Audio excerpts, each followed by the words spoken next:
Welcome to They Live by Film, a platform dedicated to bringing you film discussion and interviews from around the world. I am Adam Lundy, and I am joined, as always, by my co-hosts Chris Haskell and Zach Bryant, but also by the leader of the UK chapter of the M. Night Shyamalan fan club, Krit, from Krit Productions. You also forgot to mention that I am the leading expert on all things Fast and Furious in the UK too. Oh, okay. Well, I wasn't aware of your credentials, sir. I do Yeah. apologize. How's everybody doing? Just Good, welcome. I'm just living my life a twelfth of a mile at a time. 12th of a mile. Wow. Yeah, I'm doing better than Vin Diesel is, honestly. I need to look up what a quarter of a mile is in kilometers so I can understand this. Probably like Quarter half a of a mile. kilometer, like Yeah, roughly. yeah. It is zero. You're not far off. It's 0.4 of a kilometer at a time. So that's how I live my life because the metric system. Well, the only reason I even had like a decent guess, I was like, okay, 100 kilometers is the same as about the same as 60 miles per hour. Because like if I see like a movie, it'll say 100 kilometers, and I'm like, oh, that's the same as like 60 is here.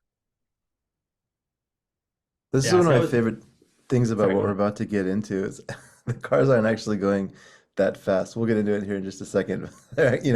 They show them like their rocket speed every time they race, but whenever they're on like small roads, there's only so fast they can get up to before they have to turn again. Makes me want to take up street racing. And also for any like if you watch Formula One, you'll know that if you actually want to show the cars, they can't actually be going that fast if you're trying to film them. So cool. Yeah, so obviously we're back for kind of second part of our Fast and Furious rundown. That's why we brought in Crit, as he said, he is the leading expert in these movies.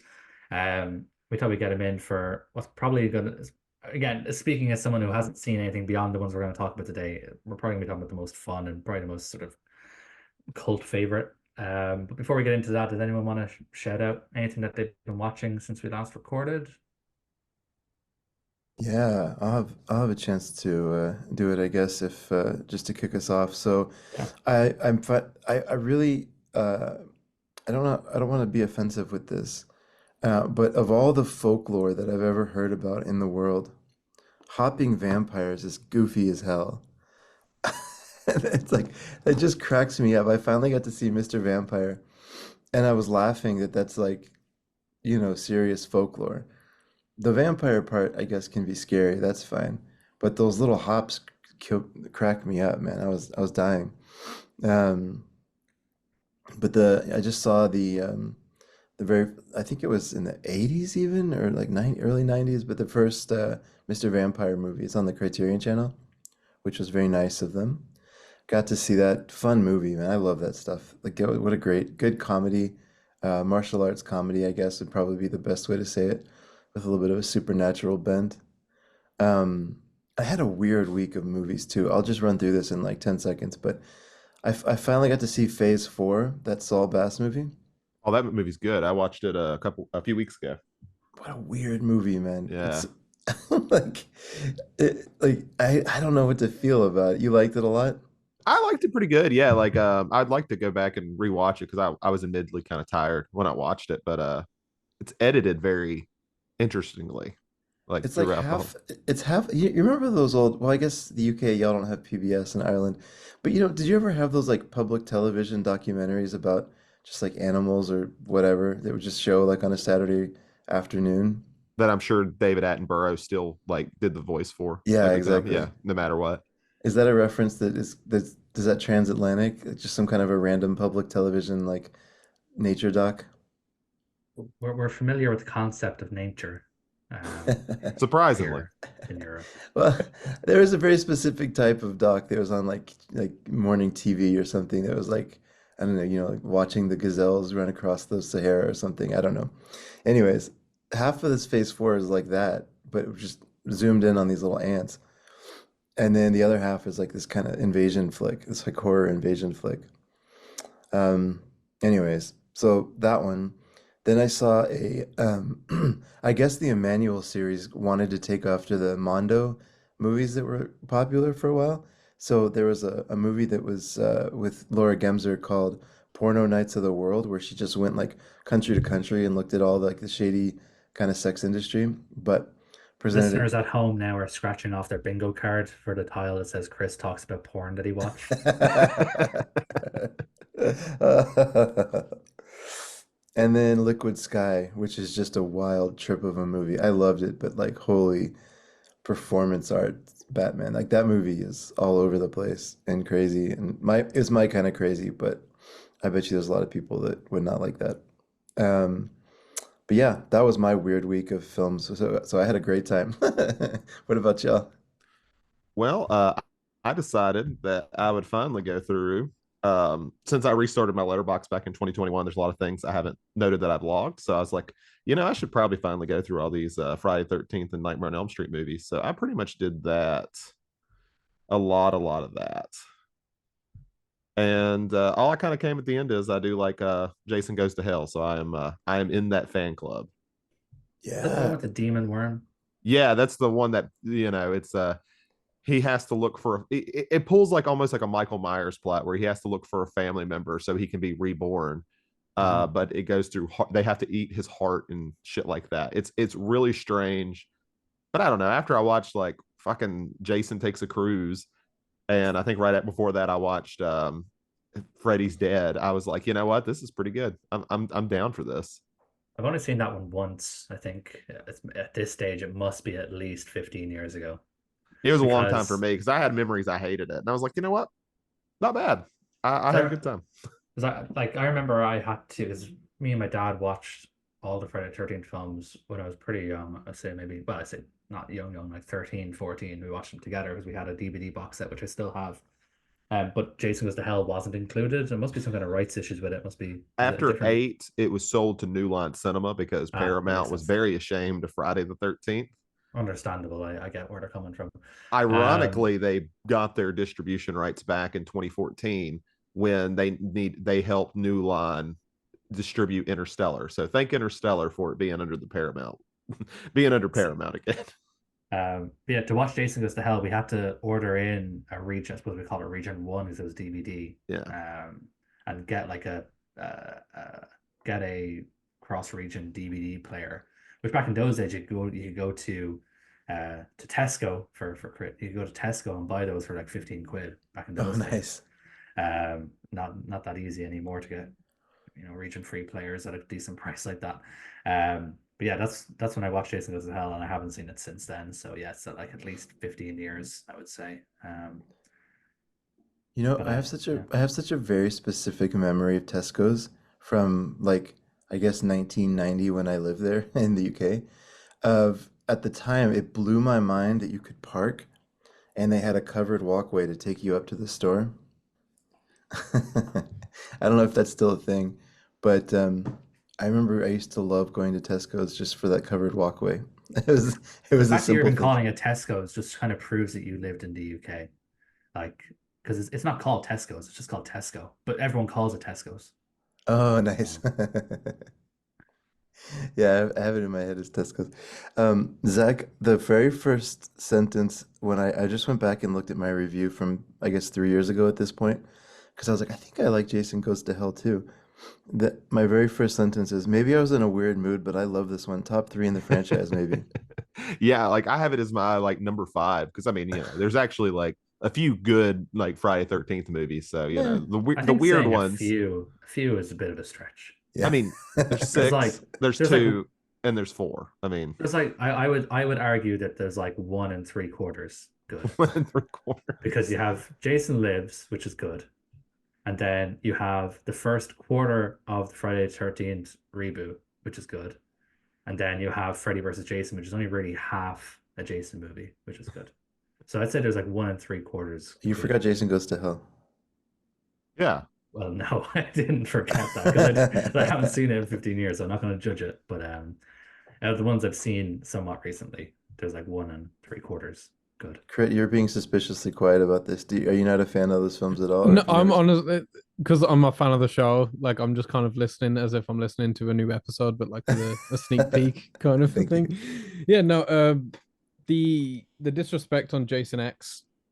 I feel right now is Jason X is so fucking boring. I watched that Jason one X like I rocked watched that one like so 2 years hard. ago, and I was bored to fucking tears. There's like a couple of good parts. Obviously, the freeze head kill is like the best kill in movie history. Yeah. So there's that, fair enough.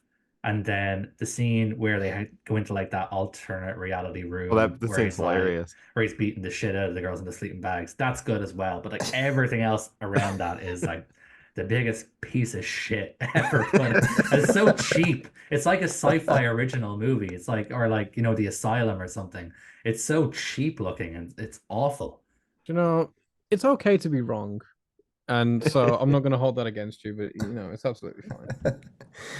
Wait, which is what are the okay, hold on 1 second, because I had it as my favorite one, and then on rewatch I had it as eighth in the franchise. So I think I'm gonna I think I felt the same way. But what's the one called Final Chapter? Is that four? That's four. Yeah, Yeah. four is fun. Okay, I tried to watch that one recently, and I thought it was fucking awful. so Actually four couldn't is finish it. no, four is the best. Then Jason Lives. Like I'm kind of I'll be in the middle of Chris and Adam. I think Final Chapter is solid, but I do not get like why people put it as number one. I was like, Jason Lives is just way better. Like No, it's isn't way more no no fun. You know isn't what I hate isn't the most about these movies, though? The way they spend so much time fucking with exposition. Like the first 30 minutes of the second film is just rehashing what happened in number one, as if well the like second yeah the you second needed film this sucks big though. fucking explanation. Yeah, that's true. I'm pretty sure Zach ranked it pretty high, didn't he? Which one? Zach, number two. Yeah, I like number two. I mean, yeah, the I hate the bullshit where we have to get a recap of what happened in the last movie. I hate that. Yeah, I think it's dumb. But if I take like what I feel like is the real parts of the second movie, I think those are really good. Like I think it has probably the best final girl in the series with Chris. I think the characters are pretty likable. I think I have a I like a baghead killer, so I'm a little biased there. I But think I think the only way to settle this is to do a special at some point where we yeah, actually, yeah, we'll have to sit there and just like go deep dive. yeah, I think that's going to be the only way to settle this. Honestly, for all the like 3 or 4 years we've been doing this, we could probably take every clip of every time we've talked about Friday 13th So and make a fucking episode at this point. it's just Yeah, a but clip show. it's so negative though, because all I do is shit on it for the last 3 years. So it would just be incredibly negative. So Um, to make Adam happy, I will end my part off with I watched my second anime film ever with Perfect Blue, and it was oh, okay. it was good. It was good. Yeah, I've heard it's good. I need to watch it. It's been on my watch list for forever, and I actually it's less figured than you 90 had seen minutes. it. No, I've never seen it. I've heard it's good, and it's less than 90 minutes. I just haven't gotten around to watching it. And funnily enough, I was actually listening to the Blank Check episode on it yesterday when I went out for a walk. And I listened to the Blank Check episode because Bowen Yang was on it, and I like Bowen Yang. Um, and they were talking about Perfect Blue. Nice. So I need to get around to watching it at some point because it's been on my watch list for a long time. Um, I have a couple of things I can pull up. So as we discussed on the last episode, when I discovered in the middle of the episode that Godzilla Minus One was finally streaming, I watched Godzilla Minus One and it was great. It's probably up there at one of my favorite Godzilla movies. Very, very good. Godzilla's actually scary. He's actually a force of nature in this film. So very, very good. I understand why everybody was gushing over it when it came out And last year. $15 million to make it is like the part that It's still blows my crazy. mind. It looks It's so actually good. less so. That was the estimated, but the director, I can't remember his name, came out to say that it actually cost closer to 10. Man, they really Jesus. work those visual effects artists way too hard. Well, no, it's probably the opposite. It's like the reason that Marvel spends so much is because they just hire so many fucking people to get it done all as quick as possible. Whereas they probably just gave a smaller amount of artists just way more time to get it Yeah, done. it's true. Also, the director, I'm gonna try and find it. Takashi Tachi Yamazaki. Yamazaki, yeah. He was also a visual effects worker. So he said in his free time he would just sit there and work on Godzilla Minus One as well when he had nothing else to do. Pretty dope And I pastime. mean, I don't know if I've talked about it on here, but it's just it's crazy to me that they give like Marvel and stuff doesn't take people who have this idea how to do visual art stuff and just like give them these movies. Like, how do you film for visual art? How do you film for special effects? Because what ends up happening is these people don't know how to film for it, and then they have to go do reshoots when they figure out, that doesn't fit in the frame anymore, or we can't really make that work now, so we have to go refilm it. I don't know. It's just Yeah, it's like you they can save hire a some lot money of by just hiring somebody. yeah, because they hire a lot of indie directors who have never kind of worked with visual effects really, or worked on green screens or anything like that. So it's a good point. Um, Save you some money. Like, they just did the new Planet of the Apes, and West Ball was a like it's crazy to me. Like, I'm not a big fan of like the all the Maze Runner movies or anything, but those movies all together, all three of them were made for a combined of $60 million. hmm, That's That's insanity. incredible. Yeah, Oh, like that he is knows what crazy. he's doing. yeah, It's like that's why they gave him Planet of the Apes. makes sense. You're saying all the Maze Runner movies? Yeah, yeah, all of them together. Wow. They were very Oh, low budget, and they look really good for their budget. Yeah, that's isn't less than I thought maybe even the first movie alone would have, been made for. Yeah, no, so it's Well, no I'm wonder they totally kept with you making on them that. then, because they made tons of money as well. So yeah, I they wonder weren't they very kept making them. expensive, and they were at the tail end of like the dystopian stuff. And I'm assuming that might be the reason why, is because they kind of like, well, we got out of there Yeah, before we lost money, like Holy cow, insurgents. Yeah, 34 million, and the take was 350 million. yeah. yeah. Ooh. I'm Jesus, man, surprised They were good West fun. money. Ball, given that, isn't a bigger name.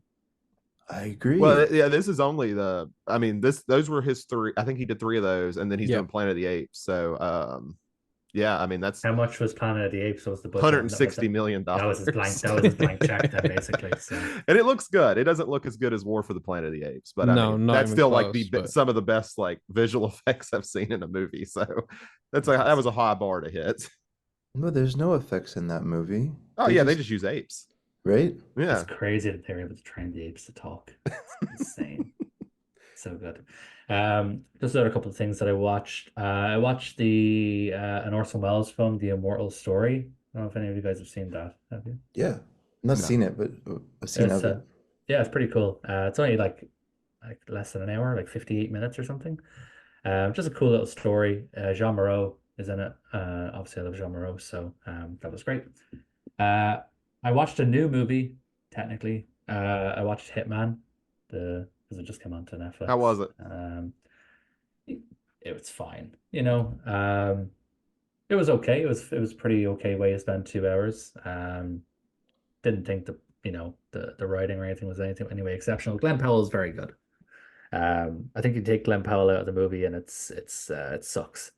He's very, very good in it. I am Glenn Powell pilled. Ever since Top Gun. I Adam will all be my there. He will find a babysitter to go see Twisters now. I will go. I've never seen Twister, but I will be there to Oh, see dude, Twisters. go see Twister, man. It's good. Yeah.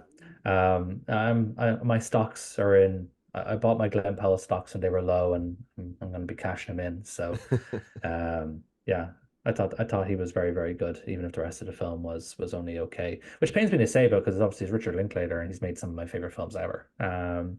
But yeah, Richard Linklater just throws so much shit at the wall that like there's a lot of stuff that's just not that great. I mean, he's kind of Um, like Soderbergh? Soderbergh. He just kind yeah, of Yeah. fucking makes random shit all the time. Yeah. yeah, pretty much That's just a very constantly just making something. Yeah. like the brain's in there to make a masterpiece, but they don't use that brain all the time. No, it's like he just has these like little projects that he does. He just likes to keep busy. Yeah. I saw a couple of westerns. Those what the fuck's the dude's name? Ralph something. Randolph Scott. Sorry. Okay, I was like, I don't know any Western star named Ralph. Yeah, I watched a couple of Randolph Scott ones. I saw The Tall T and I saw Ride Lonesome. I liked Ride Lonesome more, but both of these, I don't know much about them, and the Wikipedia page was weirdly sparse. But I know Criterion put these out a while ago in a box set. I don't know if you know anything about that, Zach, but like surely these were all shot on location, because like the sets and like just the general kind of just location shooting and everything. This was just beautiful, all like the mountains and stuff like that. If they were Really, low really budget, they were almost definitely shot on location too. That's yeah, kind of the Yeah. ironic part about it. You're yeah. talking Well, about the Bud Boddicker ones or whatever? yeah, exactly, yeah. I think those were pretty popular in the day. Yeah, I thought they were pretty good. I preferred Ride Lonesome. I thought the story was a bit better. The Tall T is very it's just kind of just all in one location. There's not really much meat on the bone, whereas a bit more happens in Ride Lonesome. But they're very, very pretty films. I saw the new documentary Brats about the Brat Pack, which was pretty interesting. Andrew McCarthy did it. And then yesterday I saw the TV Glow, the new Jane Well, you could Schoenfeld's have film. turned that on Channel 3 so you could have seen something besides the glow. Yeah, I thought that was excellent. I thought it was very, very good. I mean, I was a huge fan of We're All Going to the World's Fair, so I was excited to see this one. I thought it was very, very good. The cast was exceptional. The music's by Alex G again, and he's one of my favorite artists. So I really enjoyed that. The soundtrack was filled with people that I like as well. But yeah, they just have a really, really great vision. And just the way that they put out both this and World's Fair just really just tickle me in a way. There's just so much stuff in there that kind of I grew up with and that I enjoy, things like creepy pastas and alternate realities and all that kind of shit that I kind of grew up liking. It's kind of sprinkled in. I saw the TV Glow even has a very kind of Twin Peaks The Return vibe about it as well, which is really cool. So yeah, I really enjoyed this on the TV Glow. That's probably the best film I've seen since we last spoke. Apart from maybe Godzilla minus one, they're probably toe for toe. But those two are pretty I much know up I there. know Godzilla minus one is a good movie. It's just that's funny. I'm sure Jane is very appreciative that those two films are being used in the same sentence. Hey, yeah, they're Godzilla minus one is nothing to sniff at. This is no fucking Showa era Godzilla versus Mechagodzilla bullshit. It's a pretty serious movie. Okay, Godzilla minus one in its fairness. Like it's probably as serious as it's been since the first Godzilla, and just in terms of its tone. nice. It's not a goofy Godzilla movie by any stretch at all. Did you That's see not the one. Shin Godzilla? I can't remember. No, I never did. I never did saw this. I never did see. No, I don't know what the fuck I'm saying. I didn't see. I I'm just did thinking of not that see Simpsons Shin part. Godzilla. Like, I saw him, which mean I seen him. I seen him. I never Isn't seen Godzilla Shin. isn't Godzilla minus one the one where King Kong has the gauntlet? No. No, no, no, no, no. No, man. Oh, That's the fucking best Chris is film sitting of there thinking, like, what is going 2024. on? No, no, no. Chris is mixing up Godzilla minus one with the best film of 2024, which is Godzilla X Kong, Oh the New yeah, Empire. that's right. I would definitely am not suggesting that I saw the TV Glow and Godzilla X Kong, the New Yeah, Okay. Chris Empire. is sitting there thinking like the ape That's with the because gauntlet is just as good as this I saw the TV Glow movie. well, That's no, no, no, no. fascinating. Well, this is not the point. No, because the one with the gauntlet is better. It's the best film of the year, so it's better. Nice. So It is yeah. pretty dope, I will say. You been Oh watching anything, man. Crit? Anything interesting you want to shout out? You Oh, watched last while? I watched too many movies. I watched 12 films over the last week. Hell yeah. I watched Looney Tunes Back in Action. I'm a big Looney Tunes fan, and I think that film is what people think Space Jam is. For all the reputation and the funness that Space Jam gets, I think Looney Tunes Back in Action deserves. I watched Spike Lee's The Five Bloods on a rewatch because I'm doing a video about unpopular opinions, and someone said a very silly opinion, and I had to rewatch just to make sure. I'm also currently doing like a massive Denzel Washington binge. I'm like 40 something movies in now. So I watched Courage, yeah, I know. Courage Under Fire with Meg Ryan, directed by Edward Zwick, who made Glory and something else. I also Something else with watched, Denzel because I mean, it seems like once a director gets Denzel, they're like, don't leave. yeah. Don't Oh, he leave. did this other movie I watched this week, The Siege, which isn't as good. It's not very good at all. Um, Obviously watched the Fast and Furious movies. Hitman. I also saw Hitman. I liked Hitman. That's pretty much it. I rewatched the K Mutiny Court Martial, which last year I put it roughly around 20-ish out of every film I had seen. On this rewatch, I gave it a 9, and I think I'd bump it up maybe even into the top 10. Whoa. It is good. I It's a I very good. really loved it this time round. I think Kiefer Sutherland, especially in that third act in his final appearance in the film, absolutely crushes it and gives one of the best performances of last year. Um, yeah, it's really good. And Jason Clark, very good. And it's quite sad when the credits roll and it says like in memory of Lance Reddick, knowing that both he and William Friedkin had passed at the time of that film's release. That sucks. I finally watched Ghosts of Mars, the John Carpenter movie. Was Denzel in that? Unfortunately not. Oh, okay. I I think mean, if he would have Denzel done was in better Ghosts of as Mars, it would he have would have been been much, better much than better. fucking Ice Cube in that movie. Yeah, the film would have Well, been come much on. Do better. not Look, disrespect Ice. I Look, will not stand by here this here Ice is Cube the disrespect. here is my take on Ghost of Mars. Only two people in that movie understood the tone of Ghost of Mars, and it was Jason Statham and that girl who's in Species, whose name I can't remember right now. Natasha something? Yeah, they understood the tone of that movie. Ice Cube took it way too seriously. Yeah. It's like, what are That's you not- doing, man? But like, one of the most classically trained, like accomplished actors of our time versus, he would have been better than Ice Cube. But yeah, probably. He would have understood the tone better. But I mean, you know, it's like some of these genre films we watch. Like Daniel Day-Lewis would have been better than yeah, probably. Well, That's probably not the movie he's making. he should be. That's the problem. That's That's the true. problem. Uh, I would have I killed for DDL to be in Ghost of Mars. yeah, Oh I feel man. like Ice Cube just wasn't the person for that movie. I feel like he really believed this was going to be, a John Carpenter film that goes down as an undeniable classic. Something like The Thing or Halloween, and he's taking it very seriously as such. But that is not the movie Carpenter was making. Should have just got Kurt Russell back. I mean, his character is just Snake Plissken again. Yeah, Just get essentially, Kurt I Russell. think it would have worked much better. And then I watched Four Brothers, the John Singleton movie. Really good. I've been thinking about rewatching it since I did this director's tier list on stream, and I was talking about John Singleton for a bit. Um, Four Brothers is so fantastic.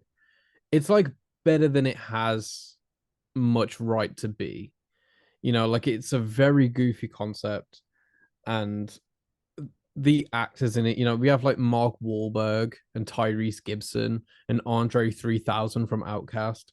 Like it doesn't feel like this should be, emotional in any way. It doesn't feel like it should actually have a sense of depth to it, but it really does. And I think everyone kind of brings a good A game to it.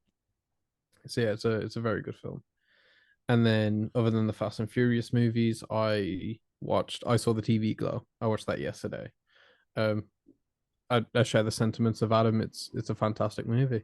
I really I'm so enjoyed glad it. to get some Four Brothers love and John Singleton love on here. Yeah. His still the best, well, top two. It'll probably end up being one of the top two Fast and the Furious movies, and that dude's such a good director. John Singleton is fantastic. Although actually speaking on this, so when you did your last episode on Fast and Furious, I I was going through it and I had some notes. Now, I'm not going to go through these notes because I felt like it was a bit petty in retrospect, but I had notes. But you made the claim that John Singleton is like the only, I can't remember the word you used, but it was something like prestigious director that I think he No, said really real director. I real think the words were director. real directors. Yeah. sure, yeah. One crazy statement. Because James won. And also F. Gary Gray, who directs Fate of the Furious, is also a very fantastic director. And I just felt like the disrespect on Mr. F. Gary Gray was a bit unjust. Okay. I think Chris is currently typing up who F. Gary Gray is. Yep. Yeah, he did the Straight Outta Compton biopic, which was really good. Friday, which is a cult classic. Set It Off, which is a really, really good movie. The Negotiator, which is a great movie.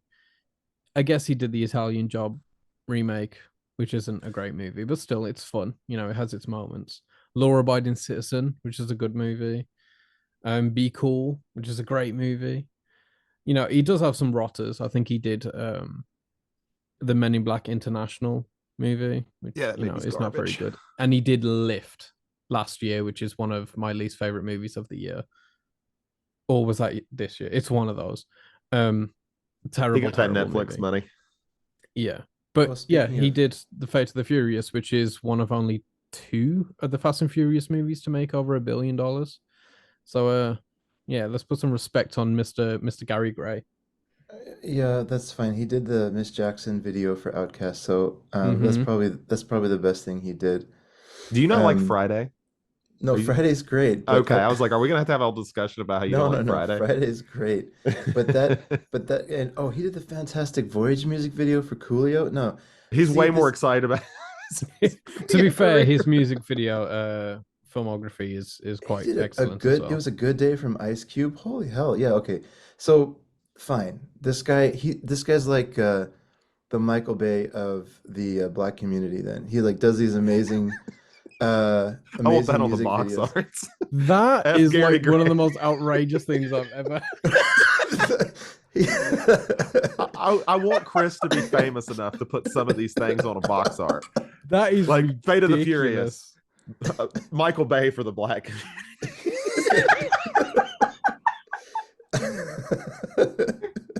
I think you're the. When they say like no ideas original, no thoughts. I think you are the first person to have ever thought that.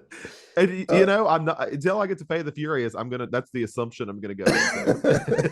To be I wasn't. fair, honestly, because obviously I'm a big fan of the franchise. Having seen the Fate of the Furious, it's not that crazy of an assumption given that one movie. The rest of the filmography is a bit crazy, but but yeah, no, the Fate of the Furious, I can No, see hold that. on. Y'all are making connections as to why I said that. Why I said it is he makes a bunch of amazing music videos and then has one or two good movies and the rest of his movies are mid. Oh, I wouldn't say one or two of them is good. How was A Man Apart? That must have been where he met Vin Diesel, right? No idea. Ha- Has anybody seen Man Apart? I thought you asked if No. you've seen Vin Diesel. I was like, I've I seen him all this I week. refuse to watch Vin Diesel movies that aren't these ones. It's probably for the best. Um, but yeah, man, that's hilarious. No, no, no. Um, I'm not saying Fate of the Furious is for the black community. I meant his filmography matches Michael Bay in some way that he makes shitty movies, but he has amazing, like a few really good ones, and then some amazing music, like all-time music videos. Do you know? I would also make the argument that maybe Michael Bay is also Michael Bay for the black community. Not to be the spokesperson on the black community, but this guy did make Bad Boys 1 and 2. Okay, y'all are no, that's not. How can we When you turn this make an around so Chris outrageous is claim, racist? Let's talk about Tokyo Drift. All right, let's start some Linsanity. Yeah. Uh, yeah. Okay. So in a creative turn for the Fast and Furious movies, I don't know what led to this. I should have read about this a bit more, I guess, before doing this. So if somebody has context, it'd be very much appreciated. After Too Fast, Too Furious, which we all know is the greatest film of all time, um, they decided that they just weren't going to follow that storyline anymore, and they brought in Justin Lin off the back of Better Luck Tomorrow, which we talked about last time out, to make a new Fast and Furious film set completely in its own kind of not its own continuity, but completely kind of separate to everything we've seen before. Set in Tokyo, and it's called Fast and Furious Tokyo Drift. The synopsis from Letterboxd reads as follows. In order to avoid a jail sentence, Sean Boswell heads to Tokyo to live with his military father, which to cut in, like what? Like in what world does like a judge say, It yeah, you would know not. what? There's no way this would happen. Just Yes, clearing it so- up as someone who works in the juvenile, but I don't work with juveniles that look 28. So we'll maybe get to that as well. But sorry, to continue where I was. In a low rent section of the city, Sean gets caught up in the underground world of drift racing.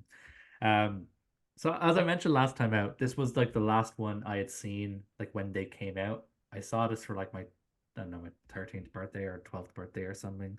And then I never watched a Fast and Furious movie again for the rest of my life up until now.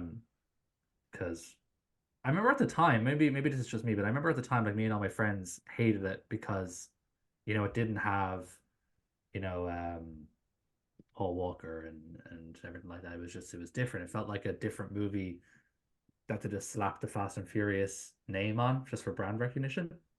It just felt like completely different. Obviously, that's not true. It does have connections and stuff, but that's how it felt at the time. And then I just stopped. I just grew out of Fast and Furious at that stage, and I just never really went back and watched it. I enjoyed it a hell of a lot this time, and from what I've heard, speaking to my friends now, different friends, people just runs in different circles than at the time. This just seems to be a real like cult favorite, just among fans of the series. Like just like when I kind of mentioned to my friends that I was going to be doing this series, they're like, "Oh, we can't wait for you to do Tokyo Drift." And I'm like, Yeah. "Why?" Like, 'cause Tokyo Drift is awesome. It's like, okay, we'll see what happens. Um, yeah, I liked it. Yeah, but I think we just have to address Lucas Black here for a sec. I suppose everyone really. These are the most 30-year-old ass looking teenager. Like this is like even beyond, what they have on like the OC and 90210, One Tree Hill or whatever, where they all look old. But like they look like 22. Like this dude looks like he has a mortgage and three kids. It's And just like all you have to do, and I guess they do it for the juvenile plot because it's like just make them college kids. Like that's at least yeah, believable that he's a college kid. yeah. Maybe he like took a couple years off and then went to college. Like this dude's hairline is already like really bad. Like it's there's no way believable that he's a teenager. Um, and then there's also the fact that like we were half like this is just when I sat down to watch this movie, like Neve just happened to be in the room and she sat down and she's like, "Why are you watching?" I was like, "Oh, I'm gonna watch this film, Tokyo Drift. Do you want to watch it with me?" And she's like, "No." And it should be said that she stayed for the entire movie, because it was just a beautiful car crash. Um, she thought it was the stupidest thing she'd ever seen in her life, but yet didn't take her eyes off it for a moment. And about halfway through, she said, "This dude sounds like Forrest Gump." And then I couldn't unhear Forrest Gump every time he talked. He's from Alabama. It makes sense. It does make sense. But I doubt everyone from Alabama talks like Forrest Gump. Like, why does he talk like he's mentally challenged? I actually think I've listened to interviews with the guy. This is just his legit accent. Like I did listen. I was like, oh, this because for years I thought it was a dude putting on like a country accent and doing a really bad job of it. And then I was like, oh shit, no, he just sounds like that. Fair enough. He just talks like he got hit in the head with a shovel as a child. Okay, cool. But I think what got Neve to watch it was Natalie Keeley, because she's in the reboot of Dynasty. I don't know if you guys are familiar with the reboot of Dynasty. I don't even know what the original Dynasty was. Or Dynasty, I guess you guys would say. I still don't know what it is. It was a big show in the 70s, and then they rebooted it with oh shit, what's her name? Actually, Zach, you should watch because Alan Dale is in it. Oh, And I you am. watch Okay, there's a everything lost related to actor in it. Lost. That's all it Yeah, takes for me anymore. there is a lost actor in it. It's the kind of just like low grade bullshit that like it's like like Riverdale level, just like bullshit show that you just throw on. But yeah, she's in the first season of that, and he was like, "Oh, Natalie Keely's in this," and obviously Bow Wow was in it, and there's a guy called Zachary Bryan in it, not So Brian. close, so close, So close. I was like, "Oh shit, Zach's in this movie." You won't believe because he's a country artist, so you won't believe how many people like Zachary Bryan. I'm like, no, there's another letter. There's another letter there. Oh, all right, okay. Oh, so there's a country singer called Zachary Bryan as well. Yeah, Zach Bryan. Yeah. Okay. I wouldn't be familiar with his work. That's probably not his birth name. That's probably the stage name his manager gave him to sound as country as possible. Your name is Zach Bryan now. Just go for it. Well, it's like when I leave a message. This is a very off tangent, but if I leave a message for somebody, like telling my name because I'm going to call back for my work or whatever, like, is this Zach Brown? I'm like, no, Zach Bryant. I was like, does it sound that bad on the phone? Maybe we should start tapping into the fact that you have a similar name to this Zachary Bryan guy, because we can maybe try and trick some of his fans to listen to the podcast. That's not a bad idea. I will change my name for a stage name just to be Zachary Bryan. And to confirm, he was born Zachary Lane Bryan, and interestingly enough, he was born in Japan. Oh, it's all coming together now. So there you go. But I guess we should get Chris. What mistakes have they shoot pictures made on this one? Because I'm sure they ranked it way too low. Yeah, probably for good reason we're going to get into, but the franchise as a whole just doesn't get a lot of love on this list. But the Tokyo Drift is one of the higher rated ones, and it's still way too low. Oh. So the company that it keeps is Tron Legacy, Iron Man 2, Hancock, and the Ben Affleck Daredevil. That's that is horrible company. I was like, at least like a couple of those, I'm like, okay, but then the fucking Daredevil movie? No. Really? It's saying it's as good as the Daredevil movie. I know. I'm a big fan of this movie, which we'll get into, but the critics are not. At least it's on the list at 17,986. Well, I was talking to Krit off air for this. IMDb, I guess where it's so old, and this was probably like what you're talking about, Adam, where you went and you were like, well, fuck, this doesn't have Vin Diesel or Paul Walker in it. I don't care. It has a lower rating than the fourth one, which we'll talk about here very soon. Significantly lower rating. And I'm like, what is going on? Like, why would this be lower? This needs to be reappraised. Yeah, like it needs a reappraisal. I mean, I think it has been reappraised. Within like kind of the fandom and the general opinion. If you ask pretty much anybody that has seen any of the movies, which is their favorite, Tokyo Drift usually comes up within one or two movies. Nice. Yeah, and I mean, I wonder if it's just like almost like that part of that nostalgia too, because of course we're going to start getting into the non-car racing stuff that people kind of miss it, because in my opinion, this is the best car racing. It's the most unrealistic car racing. Like none of this is accurate to like what drifting or anything actually is, but it's believable for film, and it's fun, and it's directed incredibly well. That people kind of feel that nostalgia for that a little bit too. Yeah, like they're like, I kind of miss the car racing. This does just at the outset. I mean, this does what the best genre movies do, which is take one small idea and just like beat the hell out of the idea. Like, wouldn't it be cool to watch some cars drift? Sure. Like, let's do it. What kind of weird ass like stunts can we do with the car drifting? Let's have them go up a garage ramp, but not down the garage ramp, but up it. And drifting up. Like, it just pulls off these crazy things that I think only the best genre flicks can do. So this movie's awesome. And I wish Justin Lin and Chris Morgan would stay with simple ideas. I think they do simple ideas very well. They nailed this one. Yeah, and I mean, I get the idea that we're getting a new character, and as much as we're making fun of how old the dude looks and how he sounds, I actually really like him as a character. Like, yeah. I don't know. I remember him kind of being boring, but I actually think he's pretty fun in the whole movie. Not believable as a 17-year-old by any stretch of the imagination, but he's charismatic. He's likable. Oh, we do have to talk about that this movie takes place in 2014. I'm so confused about this. So this movie with iPods and flip phones takes place in 2014. I just want to throw that out there. Oh, really? Yeah. Retroactively. Yeah, because Justin Lin just cares too much about Han that he refused to like. It makes sense. Yeah. Just like he's just like, damn it. And then we'll get into it in the fourth one too. But Han is barely in that movie, and it says, "Oh, I'm going to Tokyo," and we'll get to that in 5 as well. But it's just like, dude, he just doesn't want to kill off Han. We'll get there. He's just like, I don't want to do it. So we're just gonna keep pushing this fucker back as far as we can. Yeah.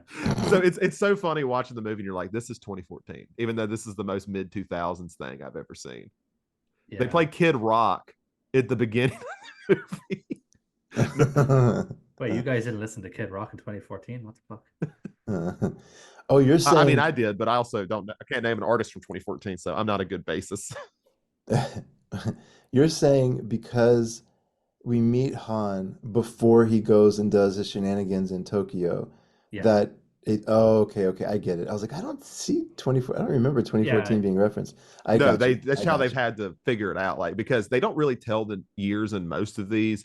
Like even the first one, from based on the official timeline I have seen, even though the movie is made in 2001, it takes place in 2003. Just because she says 5 years later in the fourth one, and they do say the year in that one, so that fucks that up. So technically, they're all future movies except for the fourth one. They But all like, take place in the future. do the fans of these movies really give a shit? Like, No, why? I Like, I don't know. I can't figure No, it well, out. let's ask one.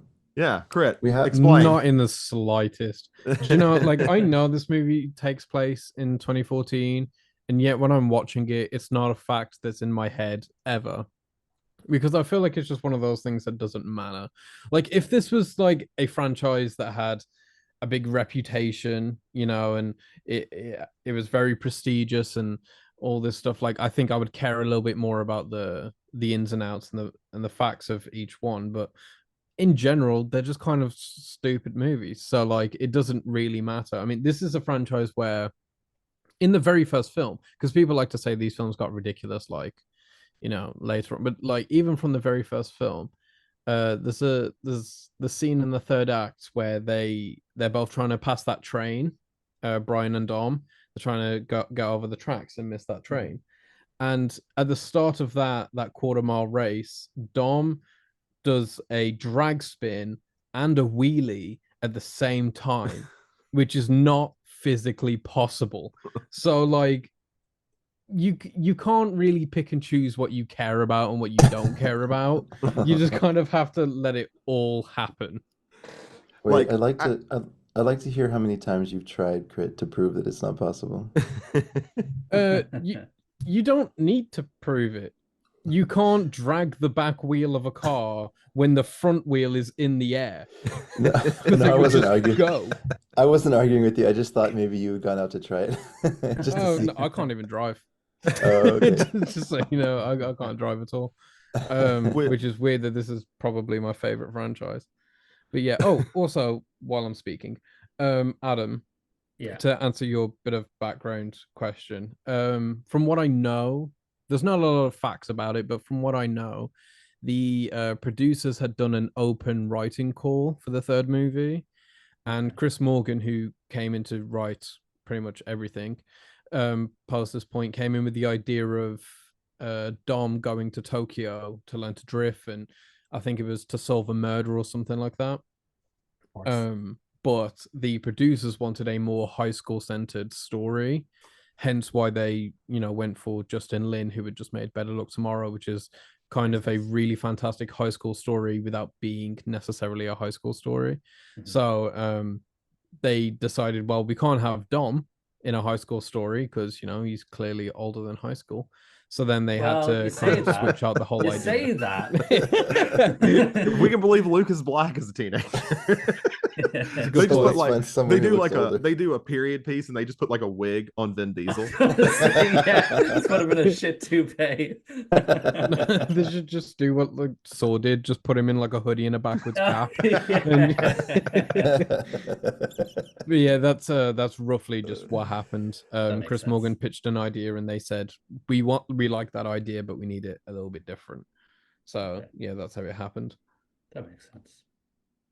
I mean, there's a lot of fun, and you were talking about like the unrealistic nature of Fast and Furious. Because I did read that Rob Cohen, who did the first one, really wanted that realism. Apparently, I'm not going to sit there and comment whether that is. We did talk about in Too Fast, Too Furious that it does start getting a little over the top with things that cars can actually do. My For the favorite better. part of this one is like towards when they're going down the mountain, and they want me to believe that this like muscle car, this antique muscle car, can drift better than a car that was designed for drifting. Now, I think it's awesome. I was like, yeah, use an American muscle car for this because that's just way more fun for this like weird power fantasy thing. But it's like, there's no way this would work. No way. Although I will say, like, because you made the point earlier, Zach, that this film isn't necessarily massively true to what drifting is. Um, you probably even know this, but you know when he's practicing the drifting with Han, just in that kind of weird seaside place. You know the two fishermen. Yeah. Mhm. One of them fishermen is I'm not even actually going to attempt to pronounce his name. Because you could Google it right now, and I guarantee you wouldn't know how to say it either. I It's can't say French names, let alone yeah, anything else. it's So like Kaichita Chia or yeah, something like wouldn't have that. got But that. he's the real life drift king. He popularized the whole thing Hmm. in Japan in race car driving. So it was really cool that they took who was known as the real life drift king and then gave him a little cameo in the movie. And Nice. then he was sitting there like, Good shit. that's not how you do that. Yeah, he's basically yeah. I can't remember what the line of dialogue is, but it's something stupid like he calls that drifting. And then it's like if you really want to learn drifting, just watch Cars 1. They have a But whole see, part like, about that. this is my Also, favorite. oh, Go ahead, go sorry. ahead, go ahead. Oh, okay. Right. So I was going to say some other quick background knowledge as well. After they had finished the movie, they did some test screenings for it, and even though they were generally positive, most of the feedback they got was they just wished they had at least one classic Fast and Furious character to like latch onto during the film.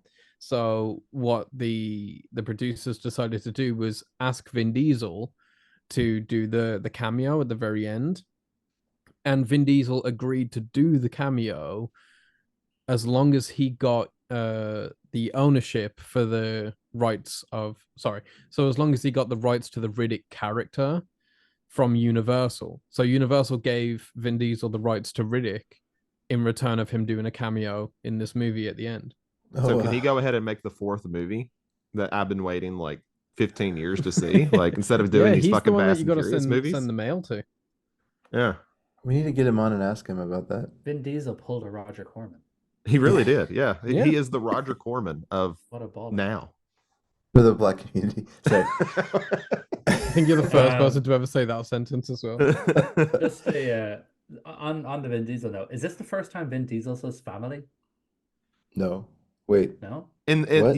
Yeah, because he did not say it at all in the he didn't first say it in the movie. first one, and he Ted wasn't in the Levine said second it. one. So Oh. Yeah, Oh. so this is Yeah, our must first be. time. Because we're gonna get a whole lot of that in the fifth one. I started keeping count in the Oh, fifth one. I'm yeah. like, holy shit, they say it a lot. They really lean into that. But this is the like family. 3 Tokyo Drift is, I think, for me, of course we'll wait and find out. I know, but I'm just saying I would be surprised if any of them I like more, because for me this is like the pinnacle of just making like a fun street racing movie with like ridiculous stunts and not having to be anything else other than that. Like the plot's ridiculous, but like in a fun way. And it's not nobody's saving the world. Nobody's fighting like The Rock, who's, like some kind of weird stare. Like, it's just a fun street racing, like goofy movie that I could watch like anytime. And I think that's, to me, like it's the pinnacle of what the franchise was meant to be, or like I might have to readjust what I think the And franchise is as it's I go well, through this it. is the thing. It's weird because if you think about it, really, in terms of like the ones we've seen so far, and obviously knowing where the franchise goes, only really 1 and 3 are actually about street racing. Because Too Fast Too Furious is not really about street racing. Yeah, they just have like they do kind of do the same thing 4 does weirdly, which we'll get to, which is they have a street race, but it is not the defining characteristic of the movie. No, it's used as kind of setup for the bigger job, which is so like when you think about like yeah, my point really being with 1 and 3 being the only ones about street racing, like obviously as we talked about last time, 1 takes itself way too seriously, whereas 3 is just hella fun. So like in terms of like pure street racing, 3 definitely is better than 1 in that regard anyway. And honestly, like you get that nice variety with this because I think it's really nice, good for them at the beginning to do a more traditional street race before we get to Tokyo, where we see him do completely terrible at drifting. Right. But it's kind of got that progression to it from American street racing to more of a Japanese style drifting sort of thing, which I think keeps the movie from being boring if you're going to do like 3 or 4 races in a movie. Right. Totally. It's not just the same race over and over again. And honestly, him going through a house and fucking everything up is pretty great. Like I'm like, yeah, that's awesome. Yeah, this movie has me from like the get-go. From I mean, that poor girl does not value herself in the slightest. That these two random 30-year-olds have this problem at high school. And And they're asking this prostitute to decide who wins, yeah, basically. they're like, blah blah blah. I only race for pink slips and all this crap. And then she's like, "How about for me?" And it's like, you don't even know this guy. You've you've just seen him once. So went, yeah, I'll be his if he wins a race. Why not? It's funny And because then like that actress just has a knack for that. That's like she's typecasted as shit because she was in the OC for a few episodes. She was in the OC. She wasn't she? She's the dude she's the one who gets fucking what's the name? Ryan's brother. Yeah. Played by Logan Marshall Green. She's the one that gets him in trouble a lot. That's right. I forgot that was her, but it is the right time period. So yeah, that's right. Yeah. And I feel like as much as we say that, these movies are goofy and they're not to be taken too seriously, I feel like what gets lost in a lot of that is that sometimes, I mean, especially with Justin Lin, he's a very good filmmaker. And there are moments in these movies that are genuinely great bits of filmmaking. Like, and every time it happens, it kind of catches you off guard a little bit. Like there's that moment after the interrogation or whatever where they decide to send him to Japan for some reason. And he's leaning against that wall and they do that transition from against the wall to him on the airplane. I've always loved that transition. Yeah. And every time I see it, I'm like, oh yeah, right. Justin Lin's like a good filmmaker. That's weird. And then, I everything, the way they incorporate the music and the way that he frames every shot, he makes street racing, especially drifting, look so incredibly cool. Yeah. Which also, fun fact, Justin Lin wasn't even aware of the idea of drifting. He didn't know what it was until he was approached for this movie. So it's like, it's so bizarre that someone that had kind of no prior knowledge to any of this, who didn't even really seem to care about it, makes it look so cool. I don't drive. I don't care about cars. I have never cared about cars. And for somehow this makes me want every single car that is in this movie. I even want Bow Wow's stupid Hulk like big truck thing. It's just, it has like a lot of fun in it, but it has some legitimately good moments in it. And speaking of legitimately good, the theme song Tokyo Drift by the Teriyaki Boys is like the opening notes to that song are like my Winter Soldier activation codes. Like I hear them anywhere and like I'm instantly infected with this time. I mean, the production from the Neptunes, which is Pharrell Williams, it's so good. And I listen to that song in my free time. Like it's in my playlist. It's a fucking great song. So good. And those opening notes are like, I used to use this back before I drove. So my wife would be driving, and there'd be times where like we'd be on like a main road, and she'd start going up the gears, going pretty quick, and I'd just be there beside her going ding ding ding ding ding ding ding ding ding. It's so good. It's such a perfect song, and when you find out that it's produced by Pharrell Williams, like back then, it just makes so much sense. Right. And I do want to bring up, since we're talking about Lin, it's interesting watching, because he's mostly done a lot of Fast and Furious movies now, but starting with Better Luck Tomorrow and then going from this, not really an action director, but he does like such a good job with it. Like I don't know, it might be that outsider element to it. Like he's not going to do it necessarily traditionally. He's going to kind of experiment around with how he wants to do it. Like like they do a little bit of that live stream thing, which was a really new tech at that, and that, so maybe there is some credence to the 2014 thing. But I was thinking about that earlier when you mentioned it. I was like, this was so stupid when I was watching it, and I was like, how could they have this live streaming thing going on in whatever year this was, 2008 or whatever? And then I was like, okay, well, if they're now retroactively making it 2014, it does actually fixes that. all granted, that technology did actually exist in Japan at that time. Yeah, they've ahead. Yeah, I googled that before because I thought it was a bit silly, and I was like, I need to know. And turns out it was actually a thing. I mean, it wasn't as HD and crystal clear as it is in the movie, but it was weirdly a thing that people could actually do from their phones back then. Yeah, I mean, and but that saying, and he didn't overdo it either. I think that's one thing that was really nice. It didn't like the whole thing wasn't that or something. I Yeah. don't know. I'm actually impressed with how well he transitioned from doing like high school drama Yeah, comedy to like doing a because high end kind of action thing. that's the whole reason he got hired, right? Was the whole high school aspect of it. He just managed to make a high school movie film more accessible and adult, and that's why he was chosen. Hmm. Because Better Luck Tomorrow, although it's a great movie, it's not at all about cars. I mean, there is a cool car in it, but it's not at all about cars. It's not at all Right. about racing. There's no action in the slightest, and yet somehow he manages to just make it work. I think he's a really underrated director in that aspect. I don't think he gets enough credit for that transition. Well, we'll get let's not get too far ahead of ourselves. Well, no, I'm We not still have saying he's two more more, ahead. I'm not saying he's Scorsese, but I'm saying like it takes a competent director to, have a style that you stick with and then get approached to do something completely different. You Sure, do it and then you do it very successfully. I sure, mean, sure, sure. underrated doesn't mean classic. It's just I don't feel like he gets the respect he deserves in that aspect. And Uh, this might be this definition of looking too far into it, but there's this whole thing with like Sean as a character where one of the things they note about him is he's a fast learner. Like he's doing something completely out of like his wheelhouse in a sense, and it's Mm-hmm. his ability to learn it quickly. I don't know if like Lynn thought about putting like part of himself into that and like using that as like the kind of his gotcha. driving That is force, Fish but I interesting. think out of it's interesting. water. Yeah, I do like how they kind of incorporate that whole aspect of Sean's character as well, because not many people in this franchise have character. They kind of are just caricatures. They're just people who have one thing and then that's what they are or Right. represent for the whole franchise. And but for Sean, he does actually kind of feel like a character.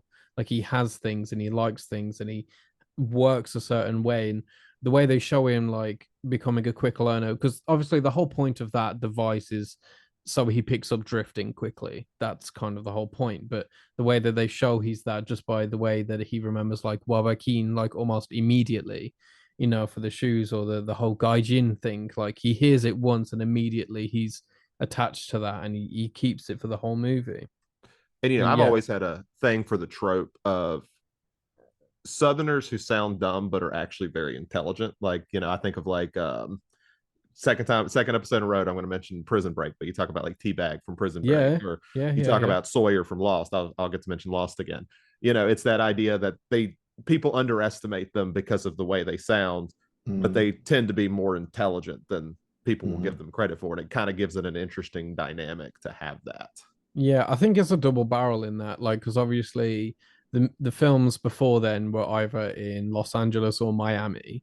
So where, Sean's growing up is a stark contrast to everything we've seen. It is also a stark contrast to Tokyo, because everybody assumes, the South is so uh old, and behind and slow, whereas Tokyo and Japan it seems so advanced and so up and whatever. So I feel like that contrast really really works, and it was a smart decision to take someone from that rather than just take someone else from Los Angeles or Miami. And I think one thing they did well is like the believability that Han would want to like Help him. teach him, because at the end of the day he could have just gave up, which he probably should have very early. But he makes it all the way to the end with a trashed car, but he makes it, he does it. I do really love that one speech that Han gives when they're watching that football match on the rooftop, which is sick, by the way. Still to this day, it's so cool.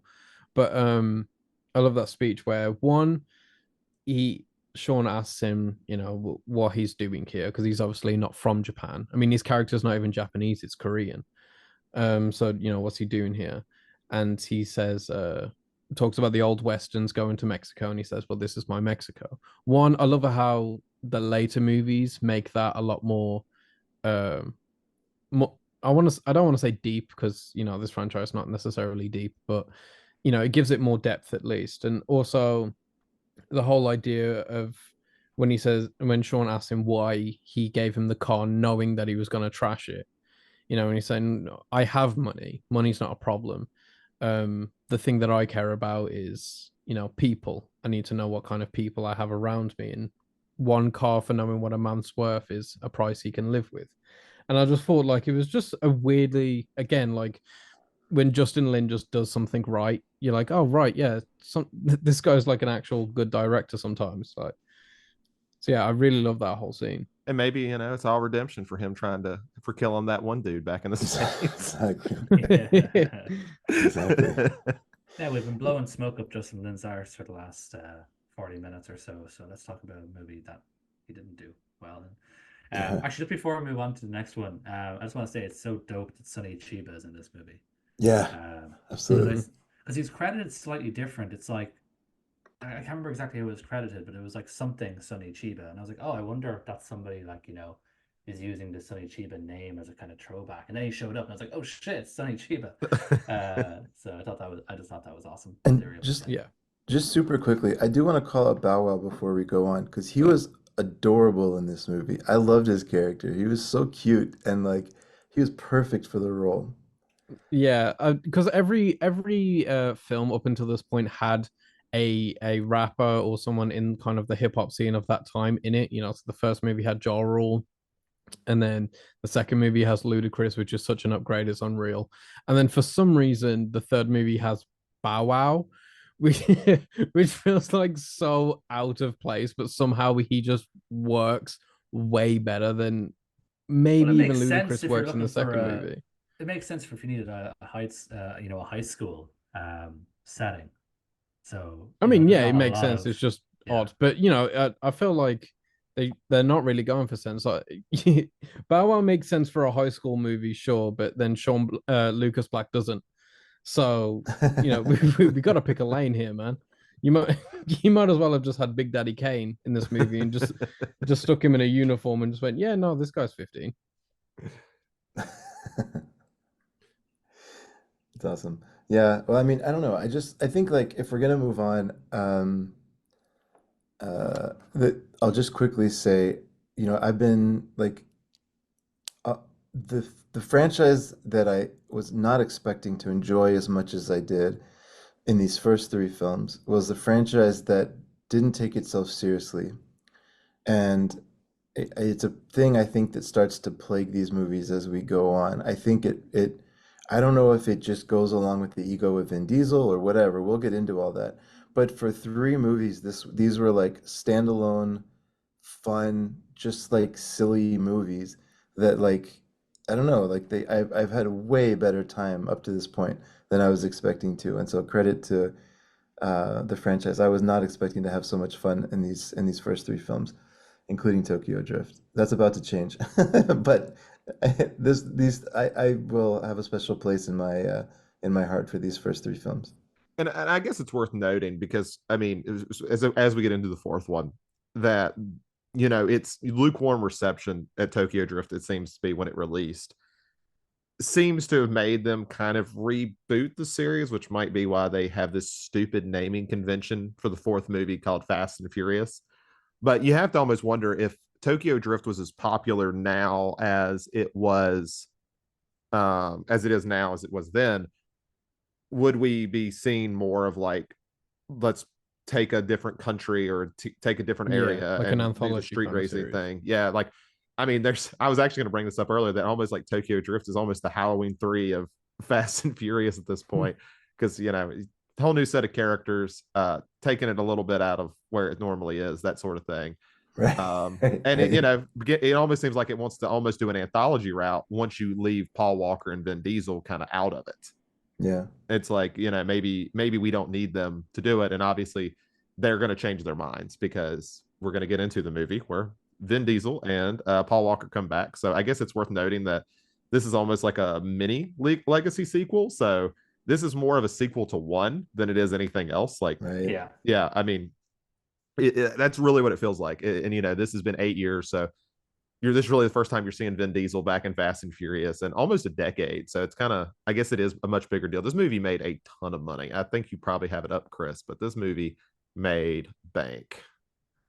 Like I think it was the most that the series had made at this point, which is Tokyo weird. Drift, No, Fast and Furious. Fast and Furious. Yeah, I was just kind of starting to pull that stuff up for us to talk Well, about it, while but you're pulling that up, let me go through this and the thing from Letterboxd. One thing I like is the tagline for this is new model, original parts. Because it does it does kind of sum up what the film is about. So when a crime brings them back to LA, fugitive ex-con Dom Toretto reignites his feud with Agent Brian O'Connor. But as they are forced to confront a shared enemy, Dom and Brian must give in to an uncertain new trust if they hope to outmaneuver him, and the two men will find the best way to get revenge, push the limits of what's possible behind the wheel. I Um, didn't remember any of that from the movie, and I just watched and it. see, an easier way for me to sum up this movie is let's make Too Fast, Too Furious, but suck out all the joy and the fun and the color and make it ugly and dirty and not nice to look at and a fucking bore. Um, that's the best way for me to sum up this movie. It's like, remember last time we talked about with Too Fast, Too Furious, I said it kind of reminded me a little bit of Miami Vice. Yeah. yeah. Um, this also reminded me of the bad parts of Miami Vice. So if we Because edit those two movies together, we have Miami Vice. you have Miami Vice. Yeah, I'm 99% sure that you can get Miami Vice if you put these two films together. Because this is just all the bad stuff, all the ugly and hard to follow nonsense that's in Miami Vice. Oh God. All This right. is this film. This is gonna be a fun conversation. I don't hate it as much as y'all, but okay, so $85 million budget and $360 million take. So very successful film in the Not bad. Yeah, franchise. especially it's always hard because this is really before every movie's $1 billion, like in Right. general. Like Right, if you right, don't make right. $1 billion as an action movie, you have failed. All right. We're not at that era yet. So it's because this is what, 2009? Yeah. Yeah. So I mean, Avatar hasn't even come out yet. So we haven't even got there yet. So where everybody has these high expectations. So yeah, successful, and I think it's more than the rest of them made. Speaking of Michael Bay. Michael Bay would have vastly improved this movie. Yes, he would have. I'd love to hear from our guests. So, Krit, how does Fast and Furious, Fast ampersand Furious rate for you in the franchise? Okay, so this is my least favorite Fast and Furious movie, but I like every film in this franchise, other than Hobbs and Shaw. But I don't really count that because obviously it's one of those offshoots. I despise Hobbs and Shaw, but this is my least favorite of the mainline ones. But I still like it. I don't hate it at all. I mean it's a massive retread of the first movie, like in weird thematic ways. Like Brian starts off as a cop again, going undercover, and by the end of it, he loses being a cop again because of Dom. And the opening scene with the whole truck uh situation is very much a retread of the finale of the first movie, and I think that is truly a signifier of where we are getting now, that the finale of the first movie is about as big as the opener to a new movie. Ooh, that's a good point. Yeah, I didn't think about Like that. we really have like a kind of crazy trajectory there. And a lot of people like to say that Fast Five is really where this film like takes a nosedive, in terms of the silliness. But I feel like this film definitely takes the biggest dip, so far. I mean, Vin Diesel gets like these weird powers of like clairvoyancy. Like He's like he Sherlock Holmes watching the car. he like shows up to the crime scene and he just like he sees the whole thing happening and then he's like, Letty was killed. He just knows, like he knows, and he's like the gas, and then he's like he goes off and he holds like up a whole engine block with one hand, like he's Superman. It's so good. There are still moments of this that I really, really enjoy. I love the little GPS Tron visuals we get with that first Braga race. Oh, I do want to talk about that for one thing. So that whole part where they're just like, you are 5 minutes away from your destination. And then I knew I because I hadn't seen the movie. So I was like, I don't know which one of these is going to win. And I'll talk about that in a second too. But as soon as it says you are a quarter mile away from your destination, it's like, well, damn, you just gave Vin Diesel his superpower and he's going to win this fucking race. That phrase is like nos, just straight to Dom Toretto. Like, oh, yeah. I mean, in this movie, he gets like shot and he just kind of like shrugs it off. Like it's not even like a big deal. Like he just gets shot and he's like, well, that's annoying. And then he carries on fighting people. It's like this is definitely like where the film does take the biggest nosedive to me. But I do want to Um, see. So is this ranked higher on They Shoot Pictures than No, Tokyo it's Drift? not. It's Okay. actually not ranked. Okay. Good. Okay. I just wanted to double that check makes because I was like, sense. another mark against They Shoot Pictures. I just wanted to check. But no, I did want to bring up the thing of where, since it's halfway through the movie, where Vin Diesel pretty much cheats and wins at the end. And I Mhm. just sat there and thought the whole time. I was like, this movie would be much more interesting, like from where they're going, because obviously him and Brian are working towards the same goal, but because of what happened in the first film, Vin Diesel has no interest in working with them, blah blah blah. It's your typical stuff. I was like, what would make more sense is that Brian wins the race, and then Vin Diesel has to work with him. He has to use Brian for his means, and that forces a dynamic to where you get the more natural stuff of him, understanding better or whatever. But he wins the race, and all that leads to is him blowing up a bunch of shit for a scene that doesn't even really matter all that much. And I'm just like, I don't know. I think that I was like, it feels like just such a weird decision to make beyond I, that. Well, we can't have Vin Diesel lose a race. We can't do that. I do understand that, but also I feel like the idea that the movie is kind of forcing these two people together, the entire time. Whereas, Dom would have to, as you said, go to Brian and ask to work with him and do all this stuff. Whereas the FBI would have no incentive to let Dom work with them. But also, I feel like the whole idea of pushing them together forcefully until they mutually grow a bond again, you know, which allows them to work together willfully. I feel like it still works. I think it works either way. Like, I I mean, like. it's going to the same spot. I just feel like it's not as, I don't know, natural. Like it feels like it's like, okay, we need to get here. So how do we force it here? Do you know? Also, bringing up that race, I do love that minor part where Brian's really upset that Dom cheated, and he brings it up, and he's like, "You cheated," and you're like, "I wasn't aware there was any rules." So like it's interesting in their dynamic where like I feel like Vin Diesel wins that race regardless. It just depends on whether there's rules or not. I love like that's like the logic where he's like, oh, I would have won some other way, but there's no rules, so I decided, to just crash into you for some reason.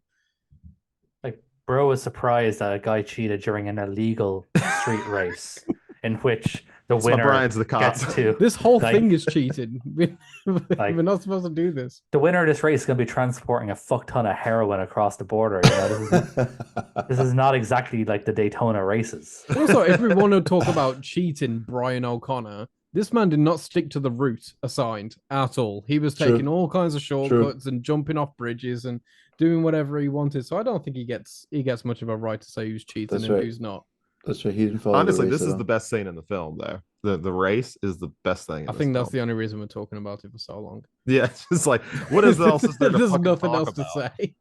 I want to quickly just talk about like the wild kind of back at like behind the scenes world of Hollywood. So the editor on this movie is a guy named Fred Raskin, who I mean I'm not going to say I've heard of him outside of just looking him up, but I was curious because I just was like clicking in around trying to figure out like who kind of went together to make this movie. Look at the way this guy started his career. So he was the editor on or an assistant on Hard Eight. Then he was an editor on Tromeo and Juliet. Okay. Then Boogie Nights. Okay. Talk about a Okay. jump. Then he did a few other things, including All the Pretty Horses. But then he got hooked up with Justin Lin. So since Justin Lin, he did Better Luck Tomorrow, and he's been with him in every movie. So let me get this straight. He chose to edit for Justin Lin versus editing for Paul Thomas Anderson. Well, but Paul Thomas Anderson helped him because he also did Punch Drunk Love, Oh, okay. So and he he just stuck also with did both. Insomnia. He did both Kill Bills. Damn. Like the editor of this piece of shit was like, one of them like a highly sought after editor. So the only thing I'll say in defense of this movie quickly, because I think it sounds like y'all are unanimous that it's the worst. I think Fast the movie we're going to talk about later is probably unquestionably a better film. Like, I'm not going to defend that. But I do like the fact that this film is just kind of, they still have that like batshit quality to it. And like, I think if five is any indication for where the franchise is going, I'm not really gonna have a great time the rest of these movies. So Like, I can we think, talk about like I want to go back to episode one right now before you go any further, of where you said that you needed this series to go more off the wall. yeah. And now that it's going towards being more off the wall, you're like, no, no, no, it needs to go back. Well, hold on. Okay. That's what I mean. Let's, Do you think that these early films are more off the wall than Fast Five? no, it depends how you were defining it, okay? Because are we talking about like bigger stunts? Obviously not.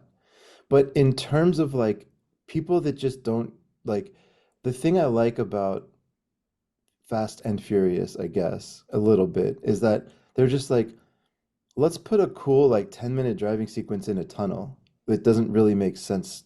Like, and they just did it. Or like, they're just they don't really care about it making sense or like having a great story or the acting being great or like there's no like Vin Diesel's ego is big, but I think it takes a jump up when he has to go head to head against The Rock. We'll get into all this. I just think that like this movie felt to me at least like a fun, weird, nonsensical genre flick. And then from here on out we get into like well, at least in the next one, we get into like a very safe, kind of boring Hollywood blockbuster, as opposed to like this creative. Not all decisions are great, but like every decision was like it felt more like they had more freedom to like just go whatever direction they wanted to. And I will like four for that at least. I I mean, think what's interesting. Oh, go ahead, Krit. oh, sorry. I was just gonna say I will give you that. My girlfriend is currently watching through these with me for the first time, and she also likes Fast and Furious, this one, more than Fast Five. She actually give this movie like an 8 out of 10, which is insane. But even still, I do still like this movie as well. Just so you know, like I do like it. And I do think listening to you, Chris, because I don't disagree with you, because I do kind of like I think for me, I see this as more of like, okay, this is the beginning of, where the series changes, Yeah, where you kind of see it more as the end of the original series, which I think is, while they sound contradictory, I think there's like that truth in there too. Like, I think yeah, it's a weird in between movie, and that's maybe why it doesn't really fully work, because it hasn't committed to being what like Fast Five is, and it's went right. a little bit too far from what like Tokyo Drift and Too Fast were. So it's like it's almost like this trying to figure it out sort of movie, which I guess Yeah, has its own charm to it in a way, because there are good scenes in it. right. It's just like it's like all there's these good scenes in between these boring ass plot beats. You guys are all high. This is the worst movie I've seen this year. This is terrible. What are we doing? This is awful. What are you all?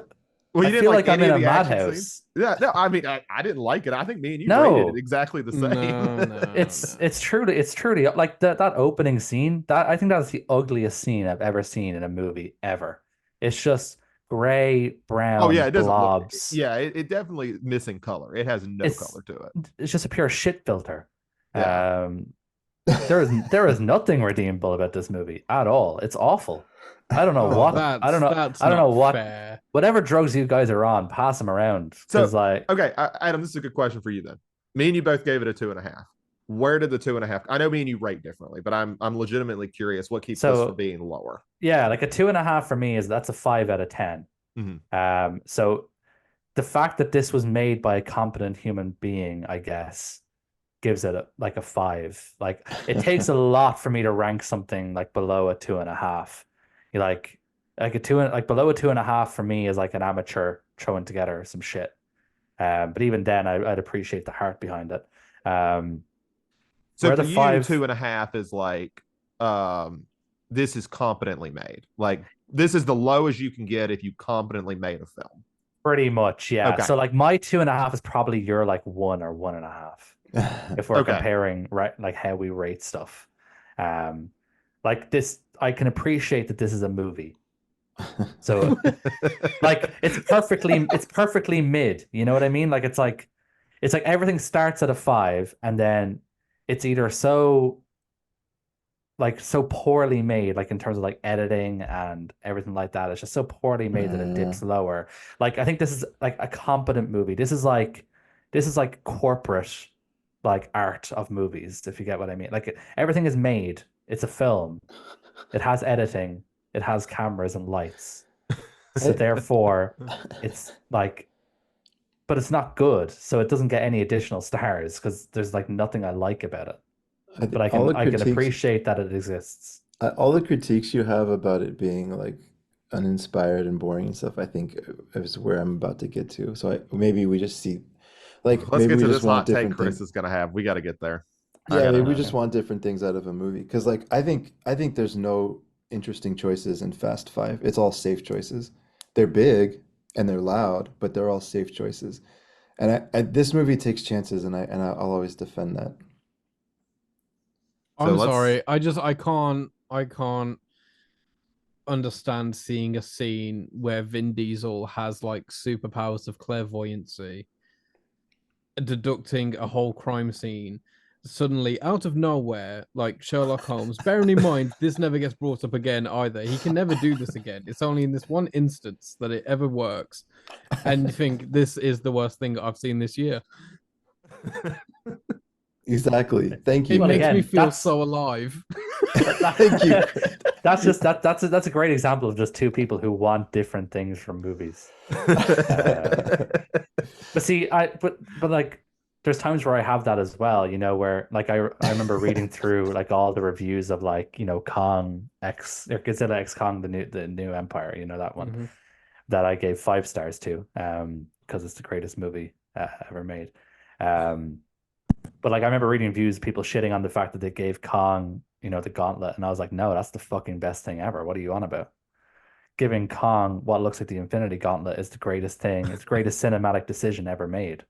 Um, whereas obviously you have that kind of idea with, Fast and Furious, but I, feel the opposite way. So I suppose it's just all about how, um, like something that could seem stupid to one person, but fun and interesting and, funny to another. Yeah. I suppose it's probably like it's obviously purely subjective, and it probably comes down to whether or not you want to enjoy the kind of overall franchise, I guess. Like Mm-hmm. I will give so much leniency to Godzilla and Kong movies because I just enjoy them.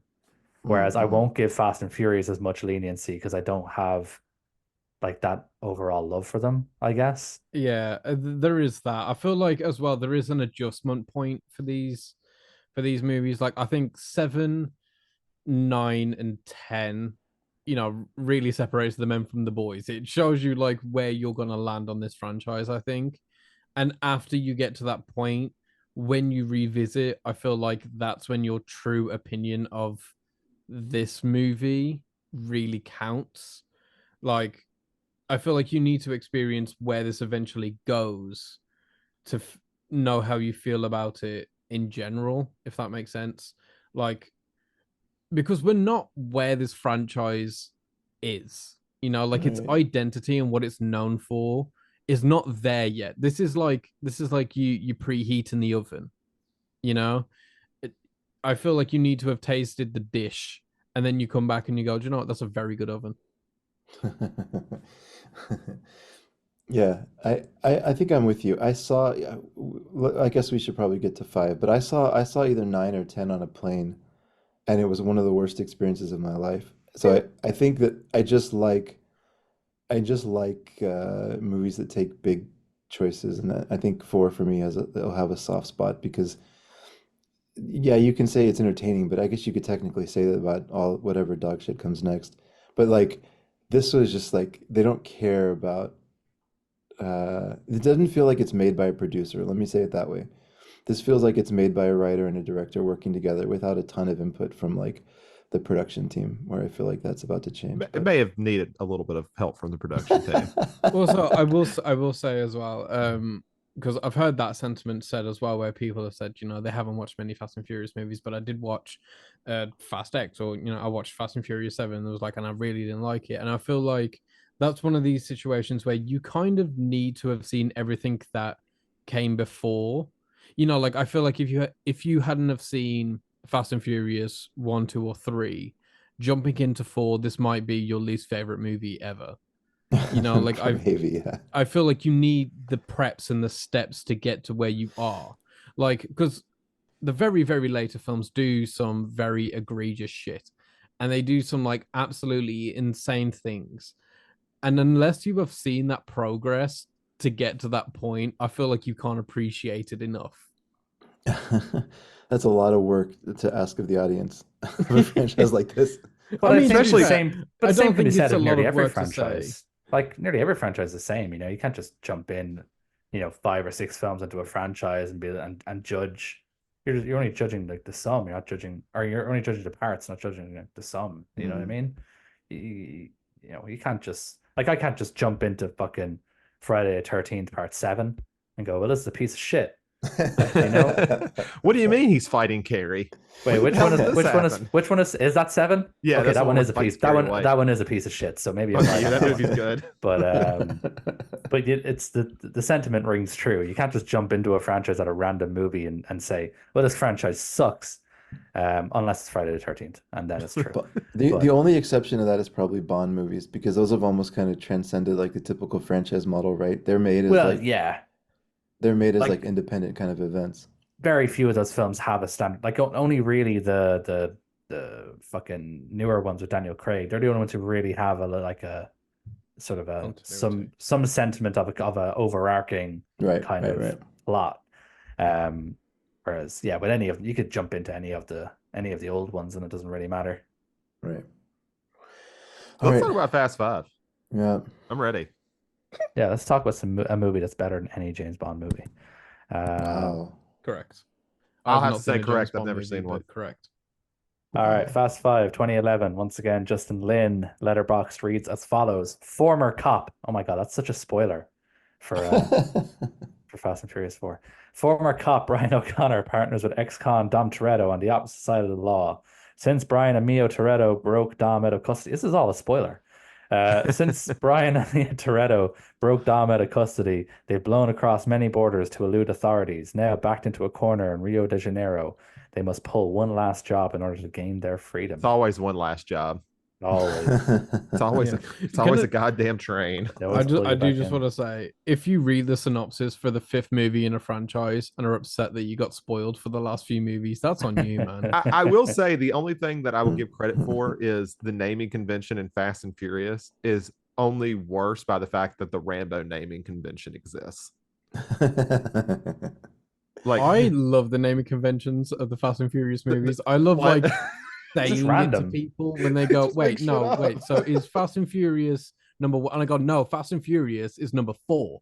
The Fast and the Furious is number 1, and then Too Fast, Too Furious is 2. And then I love going through like the whole thing, and like you can see visibly the brain melting. like Yeah. we haven't got there yet. But what pisses me off about Fate of the Furious is they just didn't make it F8 of the Furious. They actually write out the title. I'm like, why? Why did you do that? Oh, they Like, should have put F8. Oh, Fate. That's so good. Because I was trying to remember which one Fate of the Furious was. That Yeah. would have been so much smarter. I would not have been confused if they did People said the same thing about Fast X as well. Well, When they that's said just they 'cause they don't- didn't because make kids it don't know what fast Roman 10 your numerals. seatbelts. that is Fast funny. 10 years. Yeah, that's actually kind of funny. Jesus. But I was there like- a whole thing. I was like, look, if they're complaining about it, it's just because kids don't know Roman numerals, and that's their fault. Like, but okay, so let's get into So yeah, Fast this Five. this one is universally beloved. I'm clearly wrong. You are. It's fine. This Yeah, is like you're wrong. this is up there next to Takeshi Kitano's Brother, which is a fantastic movie. Bergman Island, Bellopoke, like this is up there in like with like art house classic like good movies, which I will Well, just yeah, don't that's understand. his peers. But it's 4,910. Okay, I Pretty can be respectable. okay with that. Yeah, I can be okay with that. Yeah. This movie goes so hard. It's so good, bro. Like, I'm a person that like Dwayne Johnson is a person like currently as he is a person I just can't stand.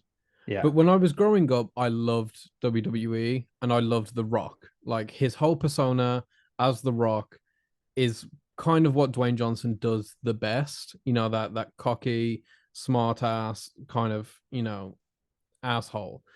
And that's exactly what he plays in this movie. He is just that, but also in the military. That's kind of like the only difference. And it works so well. He has so many quotables in this movie. Oh, it goes so I don't know how you don't like it, Chris. I'm looking for the Did you throw up watch the emoji. vault, the whole third act of the vault? That was my favorite part for sure. Like That you're was talking about, like they're not doing anything weird. I was like, how many movies have you seen them rob a bank using Dodge Chargers and running through a city, killing probably hundreds of people? no, that was my favorite part. They It took just out a took a whole while to get bank. there. Like they are mass murderers now. Like there's no way no one didn't die. Do you know there was that part where like they're greeting at the end where Hobbs is basically saying you got 24 hours in this whole thing. And I turned to my girlfriend who was watching, and I was like, they have to hire so many new police officers. The entire force in Rio is dead. There's so many job openings now. Yeah, let's not spoil the most fun part because I want to talk about that for a little bit.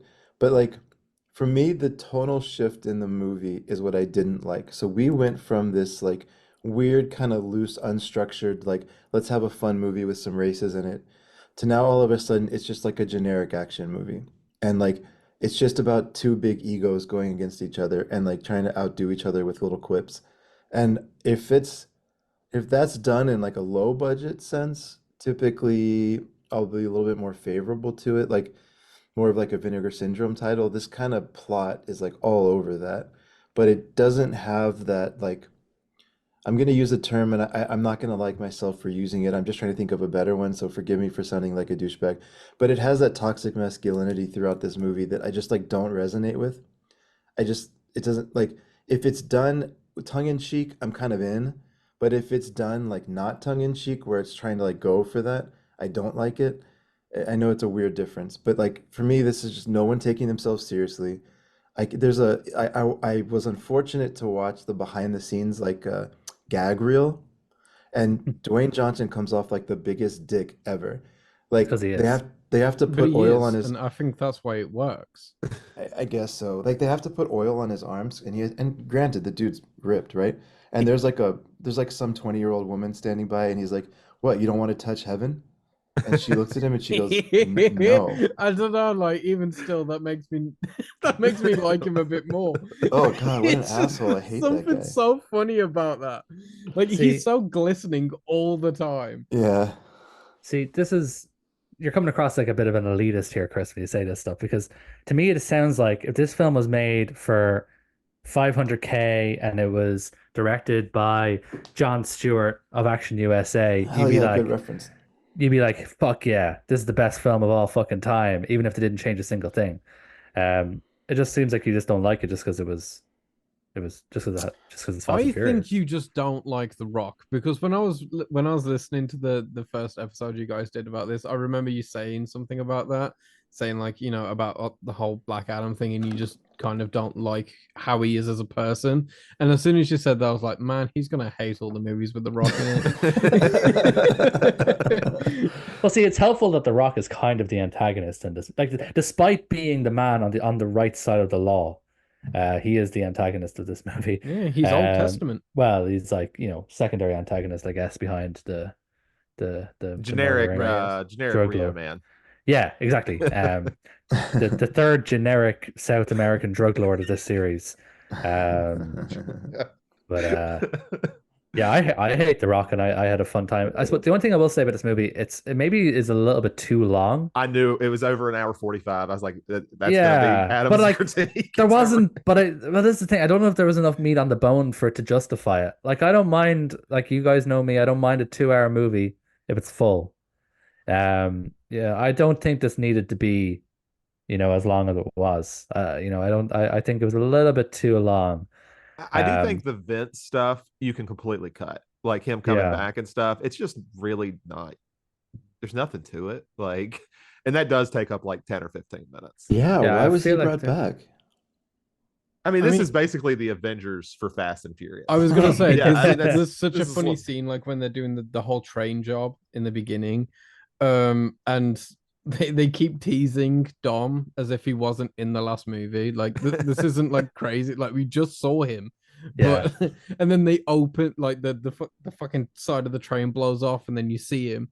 And they do like that Thanos reveal, like he does in like Infinity War when he steps through the portal. It's like, yep, that's Vin Diesel. That Like, scene is this so is not awesome. crazy. I didn't wait 10 years for this.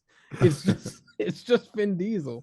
and I But do want like, to talk go ahead. I oh, I was just gonna say, but I will say that whole storyline with Vince, I think is weirdly really good. I think it was like Yeah. such a great idea to bring Vince back because it like opens up so many weird questions about the relationships that everybody has. Because obviously in the first movie, Vince is right. He's calling blame on Brian, saying he's a cop and all this, and we kind of hate Vince just because we don't want him to ruin Brian's cover or whatever. Um, but he was right, and Brian did break up the family. He broke up the entire first family, but now they're just like best friends. Meanwhile, Vince, the guy that was right, has to go and live in like these Brazilian slums, which like is so odd of a predicament. So yeah, I think it was a really good idea to bring his character back just for that. Yeah. Yeah, and it's just one of those things where I feel like if he's in more of the movie, I think I get it more. But I also feel like, when his character is, let's just say, no longer in the film, I'm like, okay, like what? Okay, like I mean, I guess I'm like struggling to fully see the vision of bringing Vince back. I guess, especially because we get two characters who aren't in any of the other movies, but they're kind of brought in like they are, which I actually like those characters. They're basically the Merry and Pippin of this movie. Yeah. They're That's so that's their whole random. job.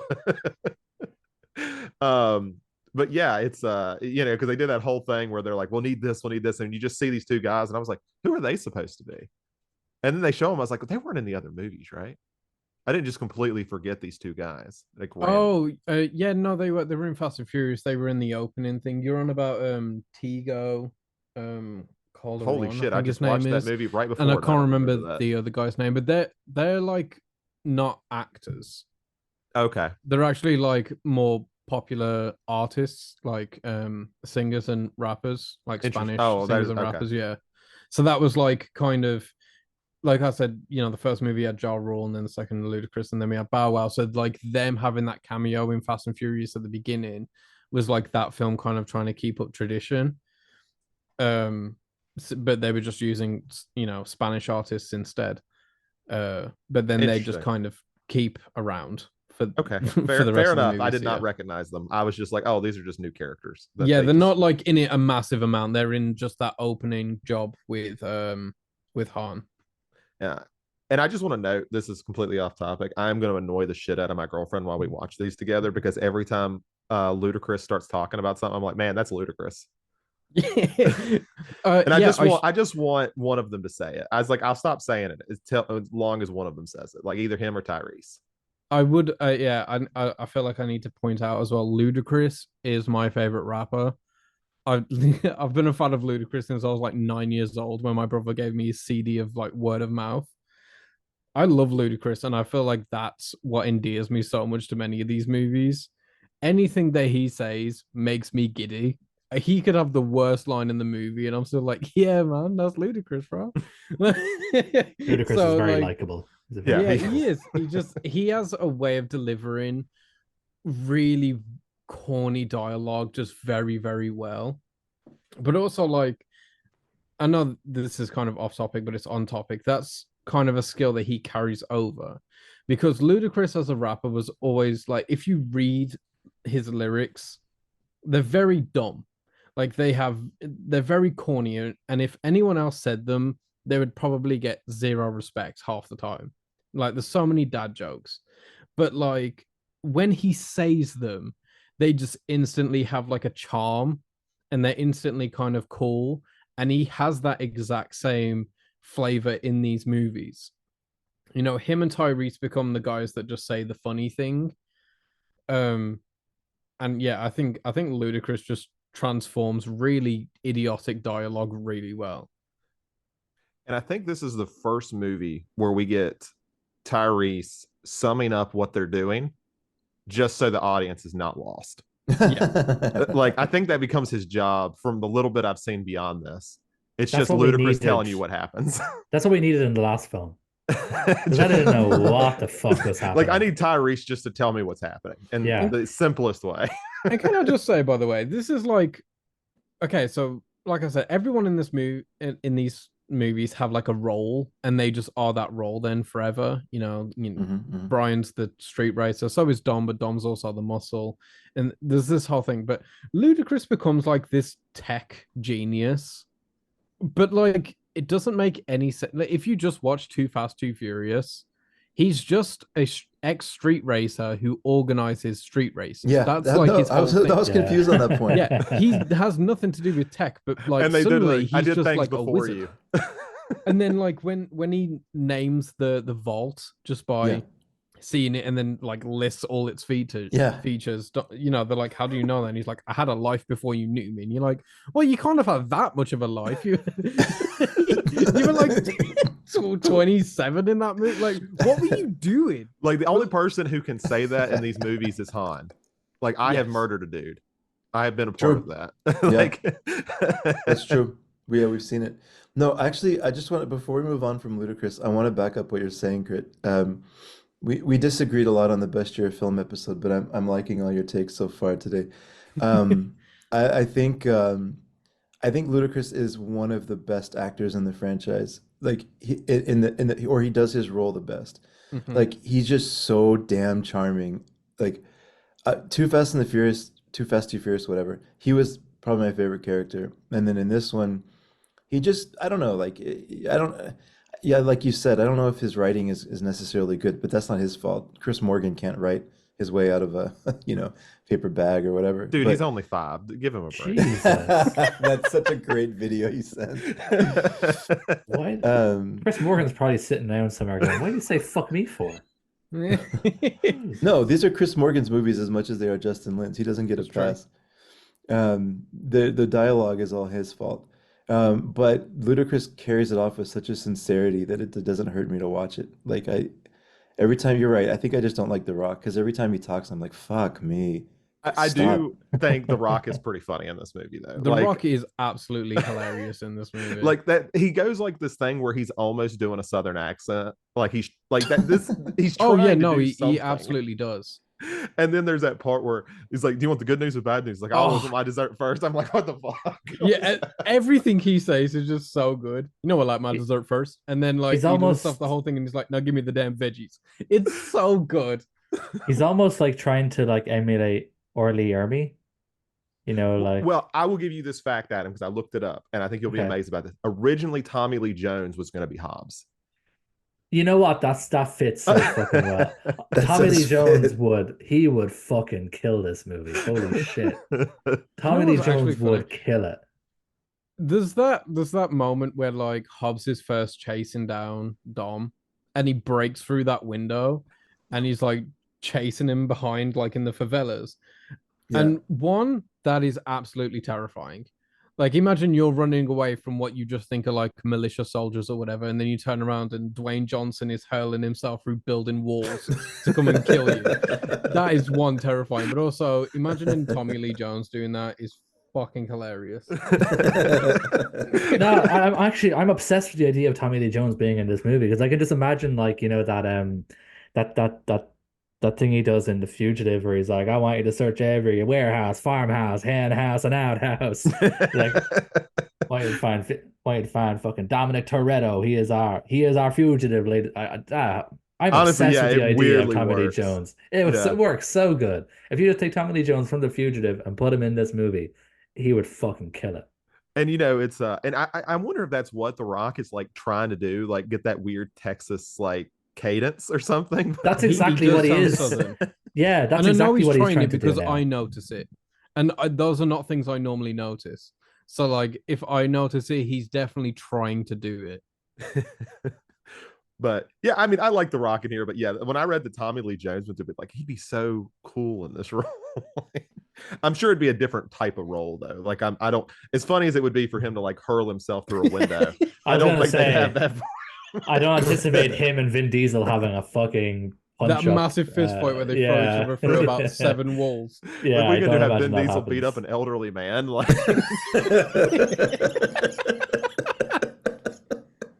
Well, you know, you guys will get to this in the later movies, but Vin Diesel does have weird relationships with old people in this franchise.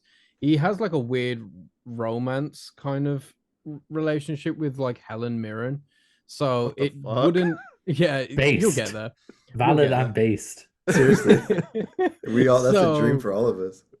for him, beating up Tommy Lee Jones, it tracks. I don't think he knows they're people. I don't think he knows that they're old people. I think he sees human and thinks he just goes monkey brain. Monkey. You know, I do want to bring up since we're talking about weird relationship with Vin Diesel. Okay, here's the thing you can do. You can take any clip between him and Mia, and then ask somebody what is their relation, and I swear to you, they will Bro. not say siblings. Because it is Jesus. weird. Like every scene they're in together, I'm like, this does not play like siblings. But It, like Uh, they're not I even the same race. Like I don't know like what mixture people are in this, but like they don't even look like they could be siblings. yeah, and Vin Diesel is what isn't he like quarter black or something yeah, too? Must no, So be. right. yeah, So I was gonna bring this up because this is one of my favorite things, like to point out when talking about Fast and Furious. So in the movies, Dominic Toretto, one super funny name to give to Vin Diesel. Dominic Toretto is Dominican and Puerto Rican. Vin Diesel in real life has Scottish roots. Um, is not in the slightest African American or anything like that. He does have an adoptive black parent, I think, maybe that's what I was thinking of. But I but was like, but yeah, yeah, there's not an ounce of anything spicy in this man. He is white, but he has Wow. been quoted saying that he is of ambiguous ethnicity, which I think is just such a funny thing to say as a definitely white man. Like if you look at Vin Diesel Vin in Diesel's any other white. context, he is the whitest guy you could put. He looks so like English watching football on a Sunday with his shirt off at the pub looking He's too guy. tan though. That's the problem. Well, that's because he's in these movies and he's always in Yeah. Brazil. Yeah. also but we're not even leaving Brazil. Okay, okay, good to know. but Mia as well, Jordana Brewster, her ancestors came over on the Mayflower. I was reading up about her because I'd never seen her before. So she grandfather was an ambassador to the UK. It's like president of Yale. Like she comes from this like American royalty kind of, and she's just spray tan to hell in these movies. I have no idea what she looks like in real life, but I don't think she's tan at all. Yeah, they're Um, both just like very ethnically ambiguous people that they've just went, yeah, no, these people are totally Dominican. And everyone's gone, okay. Sure, why not? That's wild. we haven't talked too much. We haven't spoken too much about Vin Diesel as a lead. I feel like we should at least give a minute or two to that because I actually, especially when compared to The Rock, I'm still tracking liking Vin Diesel in these movies so far.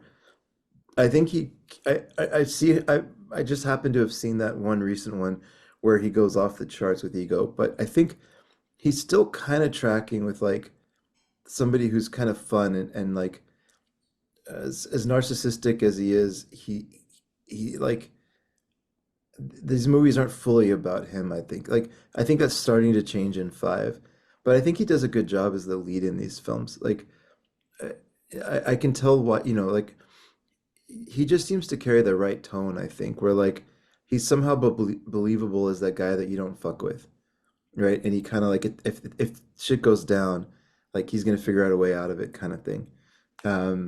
So I like his role in these. I like the way he's written. Yeah, I'll be Money honest. talks.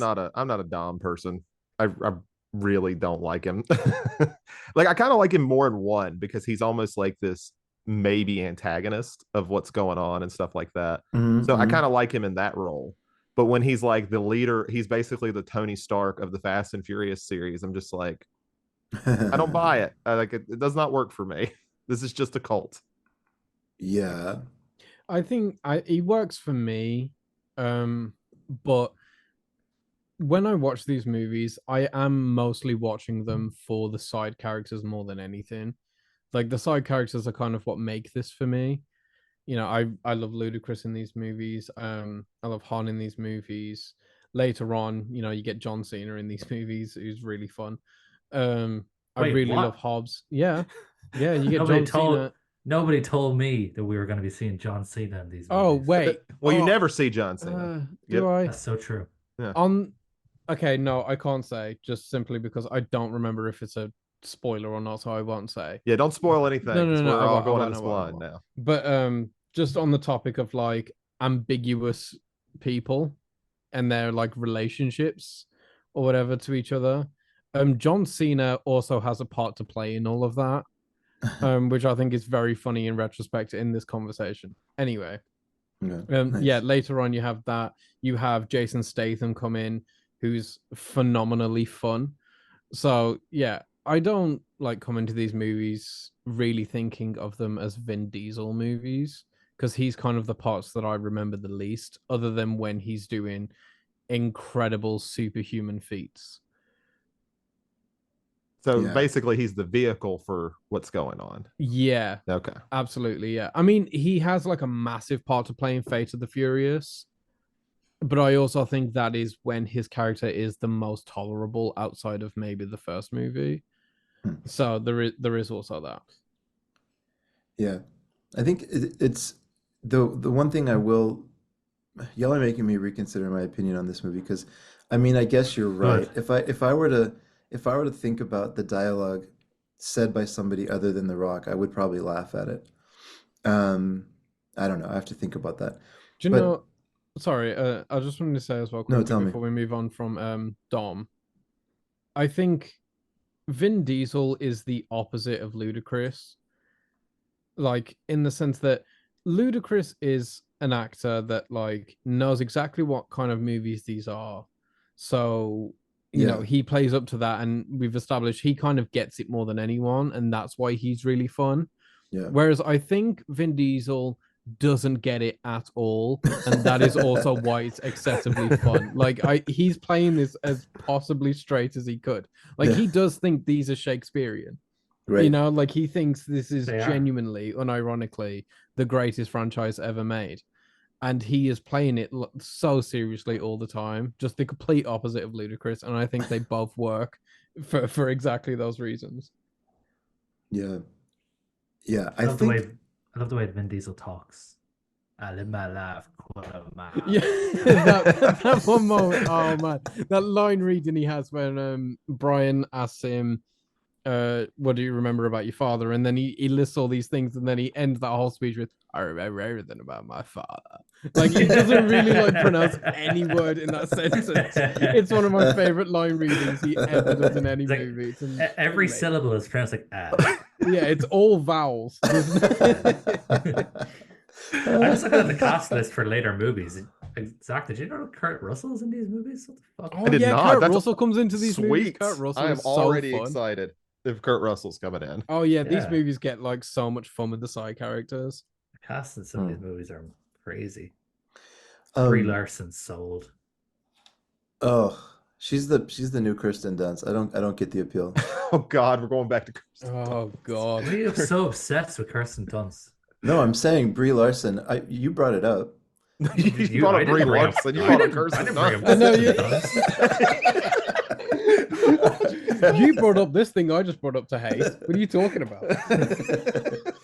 No, they're the same actress, man. They're always grumpy and bitchy, and like I don't get the appeal of them. They just always Bro, look like they're not having a good time. you've clearly never seen 21 Jump Street. That is true. That is yeah. true. What, 20? Who's in that? Not the Brie TV Larson? show you saw when you were a kid. You know. No, you're talking about the Or- Johnny Depp one, right? No. No. I Actually, told you, weirdly, I did it still as a yes. joke. I did it as a joke. Technically, yes, I guess. Yeah, technically still yes. No, have you not seen the Jonah Hill Channing Tatum reboot of 21 Jump Street. That is legit one of the best comedies of the 21st century. Yeah, I agree. It's absolutely fantastic. And Ice Cube fucking kills it. Even All right. 22 Jump Street is really 22 good. Way better yeah, than it they're deserves both to good. be. Yeah, All they're right, both fine. really good. I'll watch those instead of Fast 6 through 8. No, you got to come back for those episodes. Anyway, No, but why are we talking about Brie Larson? Oh, she's in a movie. she shows up in one of these. Yeah. Yeah. No, but I think I don't know. Maybe I need some time just to kind of because I just saw Fast Five, and I generally have a adverse reaction to like just boring generic like kind of Hollywood blockbusters. Like I don't seek them out. Like I don't know. There's something I'm not even trying to sound like a douche Like or Justin like Lin ran a truck into a train and almost derailed it. Like that's just cool. Yeah, yeah. I appreciate that kind of filmmaking. I do appreciate actually that there was a lot more practical stuff in this film Yeah. compared to 4. Yeah, Apparently they that was really the plan, just strapped and a they Volt wanted to two to Dodge change it. Chargers and killed half of Rio. They really did that. They No one crushed noticed the 'cause- economy. There was a political coup at the back of this. Justin Lin is banned from That's from why Brazil. 6 He's doesn't not take allowed to place in enter the Rio. country. Yeah. But the one thing I will say, like no, even when I was watching it, the ending scene where they use a vault to crush police cars, it's straight out of a video game. That was a great creative decision. That was pretty Yeah. fun. I love that part where Brian gets unhooked from it, and then Dom just kind of ends up using it like nunchucks, Exactly. just like Yeah. swinging it about. Like Yeah. it's absolutely ridiculous. Yeah, that's good fun. And I actually want to give credit. Like I know we've kind of joked around with a little bit of Chris Morgan, but honestly, the twist that I won't spoil here and how they like accomplish the heist is actually pretty well done. Like it's because I couldn't remember. I was sitting here, I've seen this before, and I was like, how did they do that? And I'm like, oh, that's actually kind of clever. Cool. Yeah, the twist is fun. Yeah, like that's a little clever. It's not like Ocean's 11 clever or anything, but you know. Oh no, but it is. But fun. this is basically what like they almost feel like they picked Fast 5 because it sounds like Ocean's 11. Like it's a heist movie with a number. I will say as well, like Gal Gadot comes in on Fast and Furious, and she's like kind of whatever in that movie. But I think Fast 5 is truly where you see how much she cannot act. Thank I you. fucking hate her so much. There is Thank not you. a single line reading from that woman God, that she's works. awful. Now hate I her will so now much. Sung what is his name? Sung Kang really Yeah. should be thanking Justin Lin for the rest of his life. He put you in an indie movie like 6 years before this, and in that 6 years you got to make out with Gal Gadot. That is the only reason she's probably in True. this. Although I will say, I was going to bring this up when talking about Tokyo Drift, but Song Kang is probably the most handsome man I've ever seen. Yeah. So fully I have agree. no Fucking doubt in his ability to pull anyway. He's so and cool you know, as and well. like confident and charming too. Like the Yeah. guy can just He barely has any lines in these movies. He's the coolest guy ever. He just stands at the back like eating like peanuts. and go Yeah. like, "Hey, Also, can man, I just say that's that is cool, really man." sick how they've done that, because obviously in Better Luck Tomorrow he smoked a lot in those movies, and then they bring him into these movies and he doesn't smoke, he just eats a lot, which is obviously from Yeah. quitting that smoking habit. And I just feel like that was a weird small choice that they made that's actually kind of cool. Oh, good call. Yeah. So all right, well, we got through anything else on Fast 5? No, I don't think so. Do we want to do a quick ranking so far? Yeah, I'll have the 2 shorts, which I don't know if we want to talk about. I know Krit, you just watched the fucking Vin Diesel short that takes place before 4, right? Yeah. I also Bandoleros or watched that. something. Do not watch it, guys, if you haven't. It is a waste of fucking time. Yeah, I wasn't going to. Yeah, it's 20 minutes of the way I described it was, have you ever been to a museum where they have like these like artsy like short films that you can watch on the TV that you'll watch? They're overly lit, they're overly sentimental, but by the time you walk to the next exhibit, you forgot about it. Yeah. That's exactly how this is shot. Yeah, its only value is in showing you how Han knows Dom, because there's like one line of dialogue where he says he knew about him in the street racing scene down in Mexico or whatever, and then they met up and started racing and then started doing jobs together. And It's I want to literally like- know, speaking of Han, that they as you can see, Lin is going to keep pushing going to Tokyo. as long Oh as yeah. at the end he's like, oh, it can wait. I'm like, of course it can, Justin. You just don't Well, want to kill off some game. Fast Five begins a trend, by the way, which is absolutely hilarious. Where like from Fast Five, every film was intended to be the last one, so they keep doing like these fucking silly montages, like at the end and stuff of like the whole franchise as a retrospective. Like you keep seeing Paul Walker in like 2002, like it, and it's like. You need to wrap this up at some point. You can't just keep going. This is the last one, so we're going to do something really sentimental. Actually, by the way, no, this one's going to be the last one, so we're going to do something really sentimental. And then they just keep doing that. Oh, What, Adam's getting arrested. That's not what me. was the? The Oh. family's driving past. No, it's I live downtown. Sorry, y'all. Yeah, they don't like my opinion on Fast Five. Chris lives in Rio de Janeiro. It's been reported.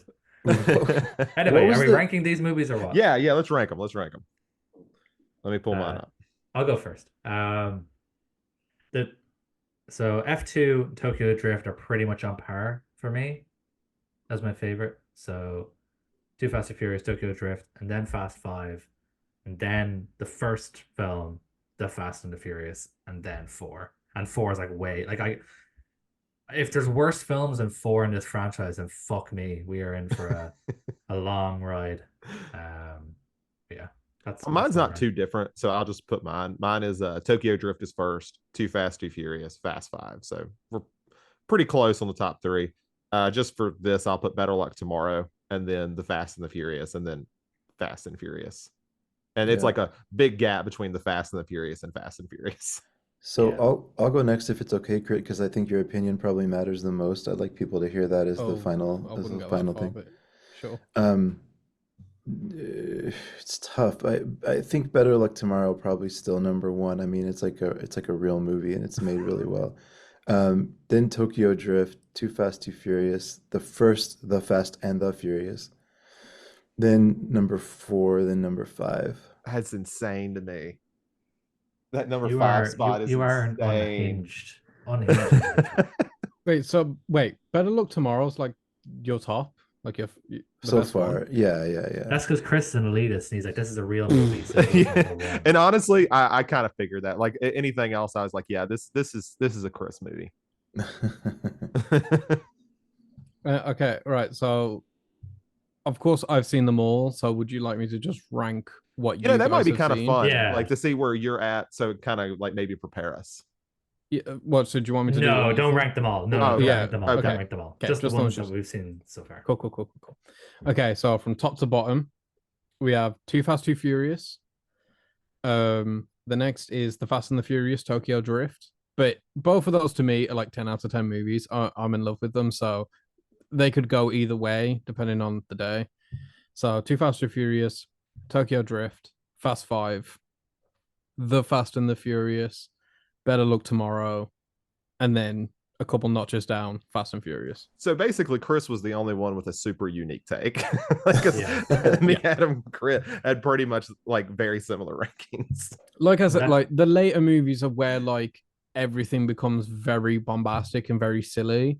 So like I think what we've just ranked is generally where everybody seems to be. It's the later movies where everyone varies massively. Hmm. That'll be fun. Yeah, have y'all ever seen Expendables 2 and 3? I have not seen Especially any of the 3? Expendables movies. Yes, Okay. I have. Are you a fan of Expendables 3? I wouldn't say I'm a fan. Because I had a similar, me neither. I had a similar experience watching Fast 5 as I did Expendables 3, where I was just like, okay, all right, I get it. Like, anyways, that's probably the best I can say. Although I have to rethink my opinion a little bit based off of some of the very specific things y'all liked about it, because I kind of like those too. So maybe in time Yeah. it'll grow more favorable. Yeah, I'm really excited to see you guys like watch the next ones. There's so much intense car foo that happens. That I can't wait for you to experience. And we'll get to finish up Justin Lin for a while after getting sick. So we'll get to change it up a little bit. Mm-hmm. Are these mostly heist movies from here on out? Actually, kinda. Okay, cool. I mean, the heist part was probably my favorite part of Fast 5. Now that I'm thinking about it, yeah, basically every movie from now on is the family coming out of retirement to do one last job. That's basically every movie from now on. Now, if we don't get them stealing portable Blu-ray players at some point, I am going to be kind of upset. I will say, by the way, because everyone talks about like how far the franchise like got from them stealing just DVD players. There is a character in Fast and Furious 6 who explicitly says that. Man, so it's got to be Tyrese. It's got no, he wasn't in the first one, but it's got to be Tyrese. Yeah, you'll have fun with that. Well, thank you, Krit. Yeah, thanks. Yeah, I enjoyed being here. Any excuse to talk about Fast and Furious. This is a good. I'm really glad you came on the episode. We're gonna have the world's biggest Dwayne Johnson fan on next. So I'm excited to see what happens in the next episode. But appreciate you being on. Thank you for having me again. I appreciate that you respect me enough to return me. Because I don't even want to do my own videos. I wish someone else was doing them half the time. Speaking of which, Krit, you should probably like tell people where they can find you. Oh, sure.